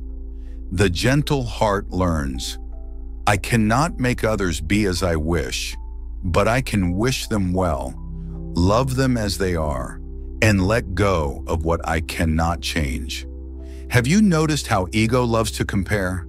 Am I better or worse than you? Smarter? Prettier? Funnier? Comparison is the ego's favorite game, but it always leaves you lonely or empty. The wise way is to celebrate your gifts and the gifts of others. I am myself, you are yourself. The sun shines on all. Part of letting go of ego is also letting go of being right.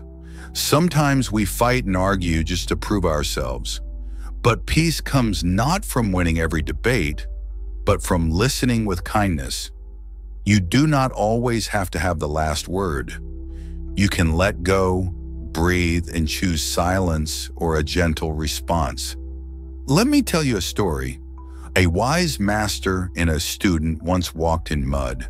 The student slipped and blamed the path.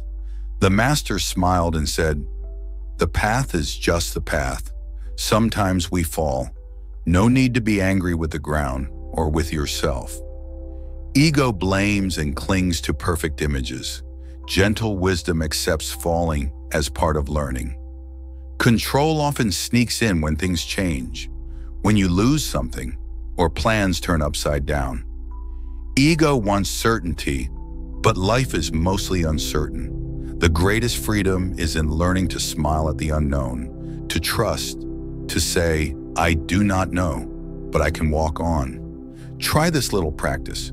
Today, when you notice yourself saying mine, my plan, my idea, my success, my failure, pause, breathe. Ask gently, who is this me? What if I let go and just be present? What might happen? You may feel nervous at first, but after a while, the knots start to loosen. When you let go of ego, you do not lose your true self. You become more gentle, more open, less shaken by the world's storms. The mind no longer fights every tide. The heart no longer clings to every me. Life becomes wide like the sky, room for clouds, birds, sun, rain, all passing by, none needing to stay. Sometimes people think losing ego means being powerless, but actually, letting go of ego gives you the biggest strength.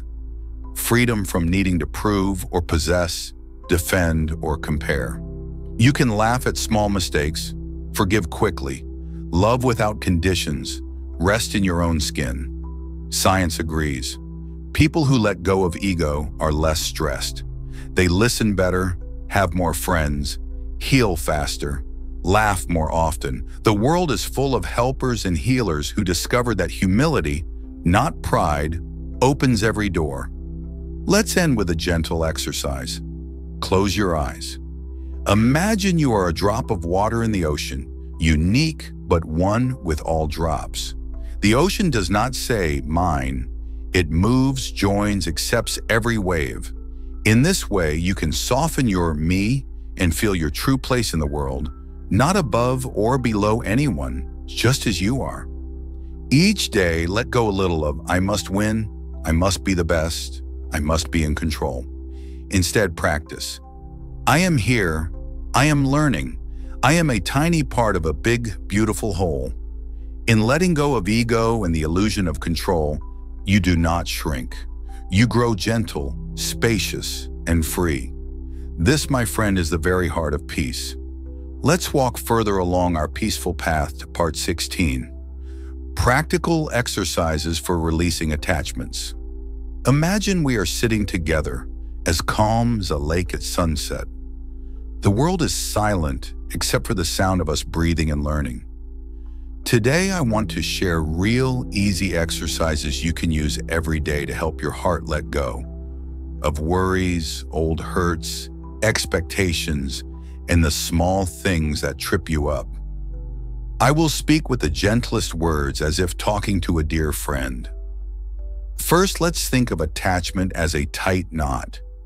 It could be fear about something in the future, a sadness that will not leave, a longing for something you once had, or a habit that just will not change. The teachings of Buddhism say that these knots can be loosened, not with force, but with patience, practice, and gentle attention. Each practice below is like a small hand that can help untangle the knots inside. Practice 1, the open hands. Exercise. Find a quiet place. Sit or stand. Close your eyes. Curl your hands into 2 fists. Think of something you are clinging to, a worry, a plan, an old memory. Feel how tight your hands are. After a few breaths, relax your hands. Spread your fingers wide. Imagine as you open that you are letting go. With each breath, see the worry or memory float away like a feather. Repeat this with different worries as often as you like. Practice 2, the not mine. Whisper at any moment of your day when you notice a clinging thought. I have to get this right. I wish things stayed the same. Why did that happen? Try gently whispering, "Not mine, not me, not forever." Maybe say it softly or silently in your mind. Feel how the thought loosens a little. It doesn't make feelings disappear, but it reminds your heart you can let them pass by. Practice 3. Mindful walking. Walk at your regular pace outside or inside. With every step, say to yourself, "Arriving, leaving, arriving, leaving." Notice your feet touch the ground. Feel the air in your lungs. Listen to the world around you. Whenever a thought or strong feeling arrives, just say, "Arriving." When it passes, "Leaving." In this way, you practice watching everything come and go without grabbing on. Practice 4. The letting go jar. Find a small jar or box and slips of paper.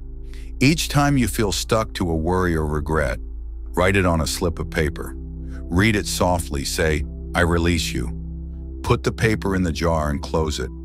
At the end of the week, take out the slips and see if they still bother you. Often, things will feel lighter, smaller now. If not, put them back. Allow time to help. Practice 5. A gentle goodbye ritual. Is there something you need to say goodbye to? A lost friend, a job, a dream? Sit quietly. Picture what you need to release. With a soft voice, say, "Thank you for what you gave me. Now I let you go." Imagine waving as it floats away on a small leaf down a stream. No need to rush. Your heart may feel sad at first. This is normal. Practice 6. Cleaning with kindness. Choose a drawer, a shelf, or a bag of things. Sort through each item. Hold it. Breathe. See if you really need it. If not, thank it in your mind for being part of your life and set it aside to give away or let go. Notice how your space feels when it is lighter and emptier. The same lightness can come into your heart when you let go of what you do not need. Practice 7. The cloud meditation. Close your eyes and breathe slowly. Imagine your thoughts, worries, or attachments as clouds in the big sky of your mind. Watch as they drift in, change shapes, and float away. Some clouds may come back. That is normal. Just watch, breathe, and know you are the sky, open and wide, not the changing clouds. Practice 8. The 3 deep breaths of release. Whenever you feel tight or stuck, stop what you're doing. Take a deep breath in, hold for a moment, picture your worry or attachment, breathe out as if blowing it far away. Pause, repeat for 3 full breaths, a little slower each time. Many small releases add up to big freedom. Practice 9. Loving kindness for attachment. When you notice jealousy, anger, or clinging to people or things, pause and send a gentle wish. May you be happy, may I be happy, may we both be free. Repeat to yourself, slowly and kindly. This turns the mind toward goodwill and loosens the clinging knots. Practice 10. Forgiveness, reflection. Sit quietly. Bring to mind someone who hurt you or whom you may have hurt. Say in your heart, "I forgive you. May you be peaceful. I ask for forgiveness. May I be peaceful." You do not need to talk with them. Just feeling it in yourself can help release long-held pain. Practice 11. The 1-minute mindfulness pause. Several times a day, set a timer for 1 minute. During that minute, let your hands rest, close your eyes and breathe. Listen to sounds, notice scents, feel your body. Remind yourself, now is all I need to hold. At the end of the minute, move forward gently. This helps you practice non-clinging moment by moment. Practice 12. Gratitude letting go. Think of 3 things or people you love or enjoy. Thank each one as if letting it go. Thank you, music. Thank you, friend. Thank you, sunlight. Then say, "I'm grateful, and I can let go if I need to." Gratitude fills your hands so you can open them without fear. Practice 13. The let go. Breath before sleep. At night as you lie in bed, take 5 soft breaths. As you breathe out each time, whisper, let go. Let go of the day, any regrets, any worries about tomorrow. Rest in the quiet, trusting you have done enough and can begin again with a free heart. Practice 14. Drawing or doodling the feeling. If holding feelings inside is hard, take a pencil and paper. Draw the feeling. No need to make it good. It could be lines, shapes, colors, just how the clinging feels. When finished, look at it and breathe out. If you want, tear it up and let it go. Sometimes making the inside visible helps release it. Practice 15. Sharing and trusting. Sometimes what you cling to smiles more at you when you share your feelings with a kind friend or family member. Speak honestly, listen, let their care wrap around you. Even just being listened to makes attachments a little easier to set down.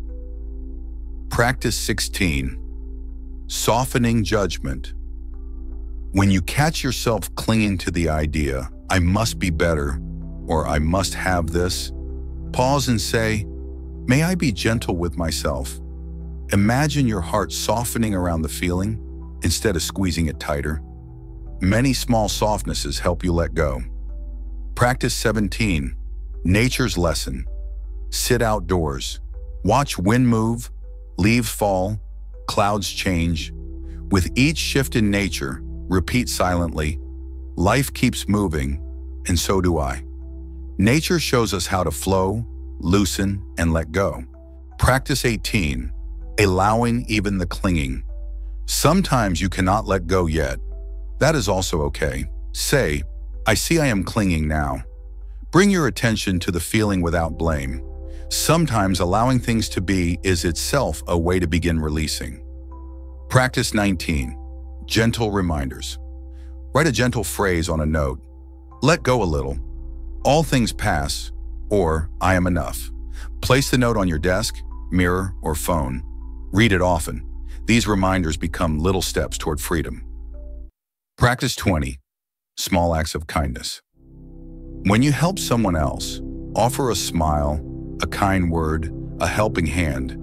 You take the focus off yourself and your worries. Giving freely with no expectation releases attachments quietly and returns peace to your own heart. Remember, none of these practices is about being perfect or finished. Sometimes letting go is fast. Sometimes it is slow, like the melting of snow after a long winter. Be gentle with yourself. Each exercise is a soft touch, a small invitation to open your heart, to loosen your grip, to breathe a little easier. Letting go is not a final goal, but a habit you grow. Every day brings moments to try. Sometimes you will forget. Sometimes you will remember.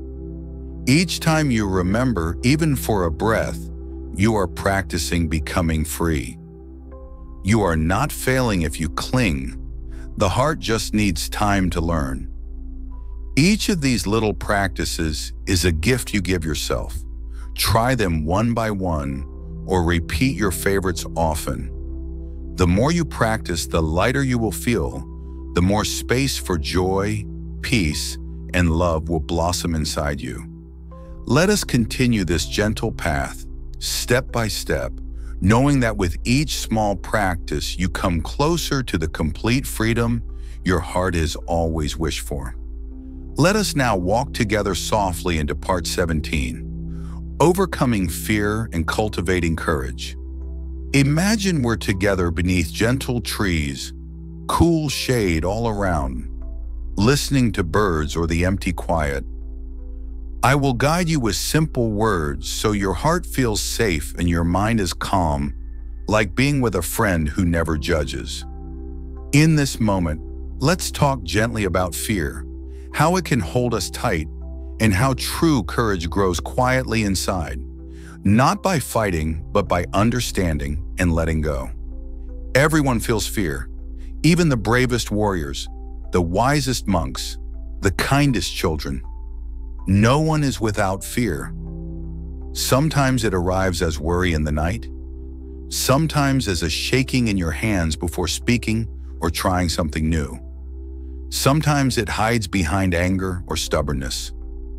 Fear often whispers, "What if I'm not enough? What if something goes wrong?" Buddhist wisdom does not see fear as a bad thing. Fear is like a bell, calling you to look more closely, to pause and care for yourself. If you see a snake, fear tells you to step back. If you are lost, fear reminds you to ask for help. Fear is part of being alive, a friend trying to protect you. But sometimes fear grows too big. It tries to stop you from living, from loving, from exploring, from letting go. That is when we must learn to work gently with fear, not by running away, not by pretending, but by meeting it with a soft and wise heart. Let us begin by noticing fear, not judging it. Try sitting quietly, noticing your breath. If a worry comes about the future, about what others may say, about failing or being alone, just notice it. Fear is here. Say it softly in your mind, as if you are talking to a small child or a friend. You do not need to chase fear away or force yourself to be brave. Just see it as there, a visitor, not your enemy. Buddhist stories tell of a wise monk walking in the woods. He hears the sound of a wild animal, and his heart beats fast. Instead of running, he stops, breathes gently, and says, "Hello, fear. I see you." His courage is not in being without fear, but in not letting fear push him into panic. The animal moves away and the monk smiles, feeling brave not because he fought, but because he stayed with his fear until it passed. You can try this yourself. When fear visits, before an exam, when facing someone angry or starting something new, pause. Place your hand on your belly, breathe softly. Tell yourself, it is okay to feel fear. I am safe in this moment. This simple act brings a little courage into your body. True courage is not the absence of fear, but the willingness to keep going softly, even with fear by your side. The Buddha taught his followers that courage comes not from pride or anger, but from wisdom and kindness. Brave hearts notice their fear, then step forward with care and awareness, he said. Let's share a story. A young woman wanted to travel alone for the first time. She was afraid of getting lost, of being judged, of making mistakes. Before setting out, she sat with her teacher and spoke of her fears. The teacher said, "Fear is just a cloud, a part of the sky, but never the whole sky. You can carry fear with you like a small pebble in your pocket. It does not have to rule your journey." The young woman breathed, thanked her fear for warning her, and moved forward anyway. Along the way, fear came and went, but she kept walking step by tiny step. To overcome fear, begin by greeting it, not fighting or hiding from it. If your fear is very strong, take small steps. Try one gentle thing that feels hard. Speak up once, share a feeling, try something new. Each act is like adding a small drop of courage to your heart. Over time, courage grows. Sometimes courage means letting go of needing everything to be perfect. Perfectionism is fear in disguise. It whispers, if you are not perfect, bad things will happen. The Buddha says, nothing is perfect. Even the lotus grows in mud. Let yourself be new, make mistakes, learn, and try again. Every mistake is a lesson. Letting go of perfection is an act of courage. Let's try a gentle practice for courage. Close your eyes, picture something you fear, a conversation, a change, being alone. Notice how your body feels. Where does the fear live? In your chest, your stomach. Breathe into that place. With each breath, picture courage as a warm light, gently shining on the fear. You do not force the fear away, just breathe and let the light grow.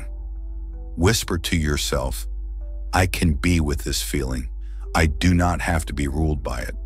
Sometimes fear is about change, the unknown, what comes next. Buddhism teaches that life is always in motion.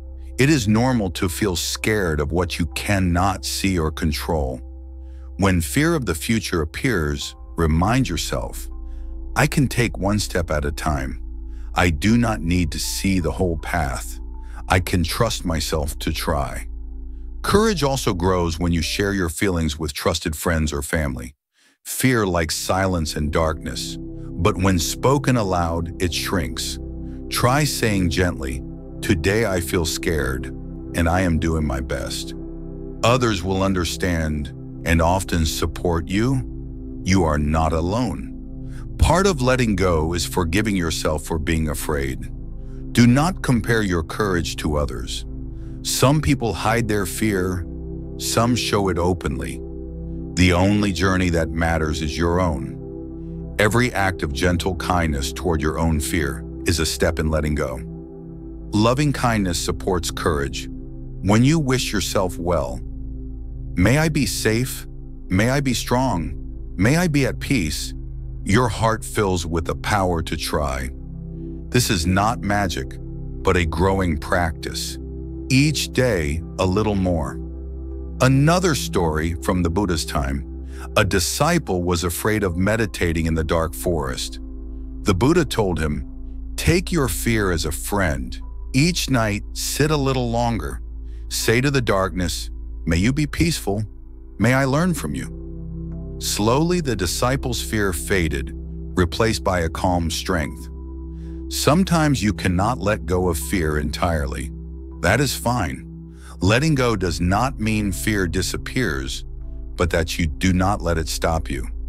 You pick up your courage, however small, and take just one breath, one step. Even the tiniest courage is enough for today. Remember, courage can be quiet. A soft smile, a kind word, a steady breath. You do not need to be a hero.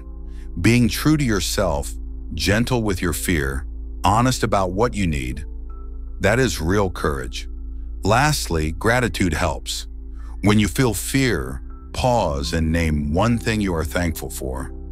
Your breath, sunlight through the window, a caring person, your favorite song. Gratitude brings your heart home and helps fear loosen its grip. Let us end this part with a simple blessing. Place your hands together or on your heart. Whisper, may I have courage to face what comes. May I be gentle with my fears. May I let go and walk on in peace. Keep these words with you. Each day, try a little, rest a little, and soon you will find your courage growing quietly inside.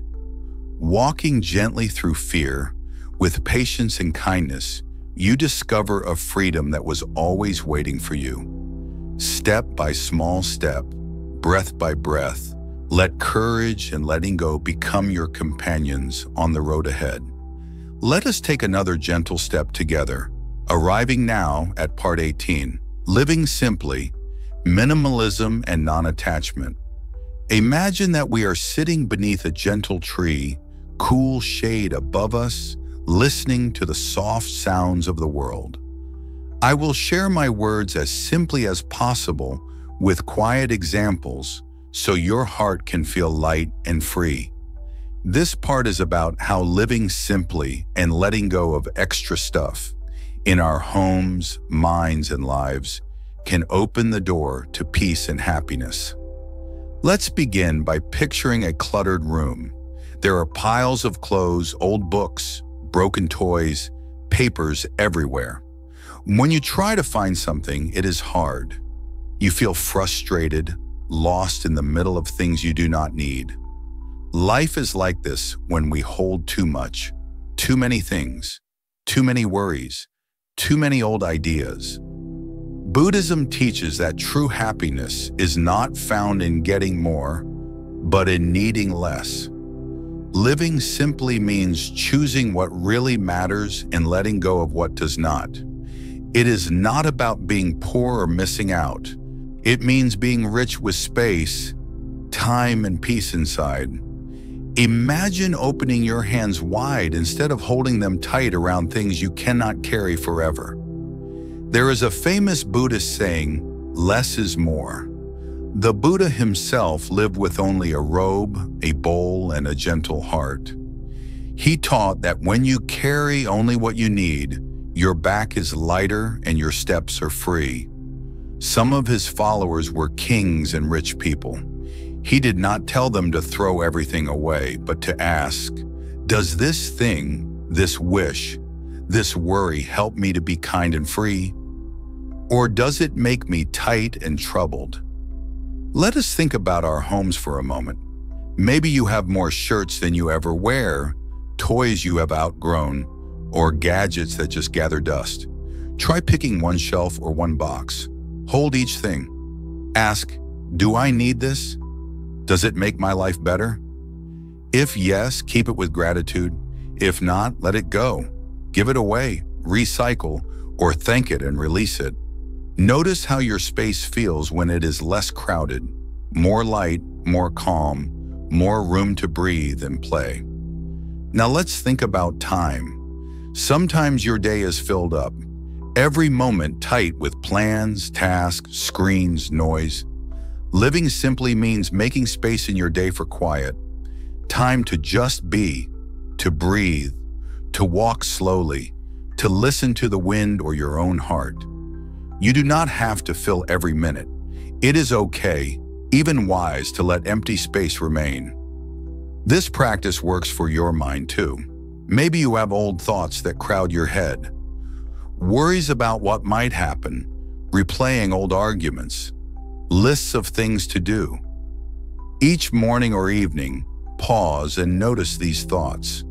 Ask, do I need to hold this thought, or can I let it drift away? Like clouds in the sky, there is always room for new thoughts if you let the old ones go. Children sometimes worry if letting go means losing all their favorite things. It does not.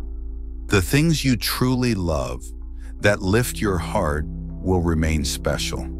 The trick is to know the difference between what is useful and kind, and what is just filling up your space and time without helping you grow. Minimalism is the name many people use today for this practice of simple living. It means having just what you need, not more, not less. It brings care to every choice, every item, every hour. It is not about being perfect or having empty rooms. It is about making space for what matters most. A kind word, a good meal, rest, laughter, time with friends, time to heal, time to notice beauty. You might try a small challenge. For 1 week before you buy or add anything new, ask, do I really need this? Will it bring me closer to peace or joy, or just add noise to my life? For old things, ask, have I used or loved this in the last month? If not, perhaps it is time to set it free. Simple living is not just about things. It is also about your actions. You might practice doing one thing at a time. Eating, walking, studying, playing. Put away distractions. Bring your whole attention to whatever you are doing. It makes the experience deeper, more beautiful, and less rushed. In Buddhist stories, traveling monks carried little so they could move easily from place to place. They helped those they met, learned from everyone, and never missed the beauty of a sunrise, new friends, or their own quiet thoughts. You can do the same, even in your own home, carrying less, noticing more, being gentle and thankful. Sometimes we hold on to habits or activities because we always have. Stop and ask, does this help me live wisely and kindly today? If not, perhaps it is time to try life another way. Simplicity is also found in saying no when your plate is too full or your energy is low. It is okay to rest. There is a joke among Zen teachers. Before enlightenment, chop wood and carry water. After enlightenment, chop wood and carry water. Life remains full of simple, everyday tasks. What changes is the mind that does them. With fewer distractions and more awareness, each simple act becomes gold. Nature is a wise teacher in simple living. No tree grows more branches than it can feed. No bird carries extra food for months ahead. Flowers bloom and fade with the season, not wishing to become something else. When you follow the gentle rhythm of enough, of just what is needed, you become a friend to yourself and the whole world. Minimalism is also kind to the earth. The less you need, the less you throw away, the less you take, the more all beings can share what the world provides.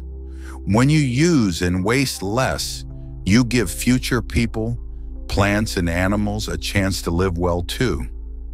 Let's try a little mental exercise together. Sit quietly, eyes closed. Imagine letting go, one by one, of all the things you do not need or want. Extra belongings, extra worries, extra plans. Picture them floating away like autumn leaves. When you open your eyes, notice what remains. Your breath, your life, your presence. These are your true wealth. Simplicity can even mean wearing simple clothes, eating simple meals, speaking plain words. When you are not busy trying to impress, you can relax, be yourself, and listen deeply to others. Some people find letting go of digital clutter, old emails, endless notifications, too many apps makes their mind and heart feel clear and relaxed. Set aside time to tidy up your digital life, deleting what you do not need, turning off notifications, keeping only what brings true connection or helps you grow. Do not worry if this is hard at first.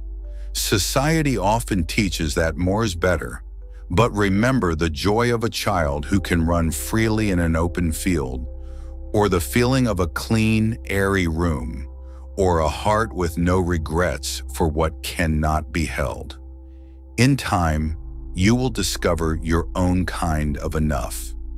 Simple living and minimalism are not about never wanting anything. They are about choosing wisely, keeping only the relationships, things and thoughts that help kindness and freedom grow. Let us end with a simple practice. Stand wherever you are and take a deep breath. With each breath, repeat softly to yourself, "Enough is enough. I let go. I am free." Smile and let that freedom settle into your bones. In this way, you discover that letting go and living simply is not loneliness or loss, but the most gentle kind of happiness, a happiness strong enough to share. Step by gentle step, may you open your hands and your heart, making space for peace to come quietly home to you. Let us settle in together for our last gentle step. Part 20. Conclusion. Embark on the journey of freedom. Imagine the sun is setting, painting the sky with soft colors, and you and I rest quietly beneath an old wise tree. I speak in the most simple words as softly as possible, so they can reach the tenderest parts of your heart. We have walked far on this path of letting go, one breath, one story, one step at a time. Here I wish to tie together all we have seen, to remind you of your own gentle power, and to encourage you to keep moving forward with hope, kindness, and freedom. Take a deep breath in, let it out slowly. Notice you are here. You have listened deeply. Maybe you have felt your heart open.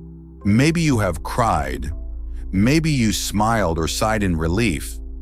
However you have walked this path, you have already begun the practice of letting go, just by being willing to learn. Remember, every journey begins with a single little step. You have already started. Look back with me. as if peering into a peaceful stream at all that we explored. We asked why life feels heavy when we hold on and how much lighter it gets when we choose to let go.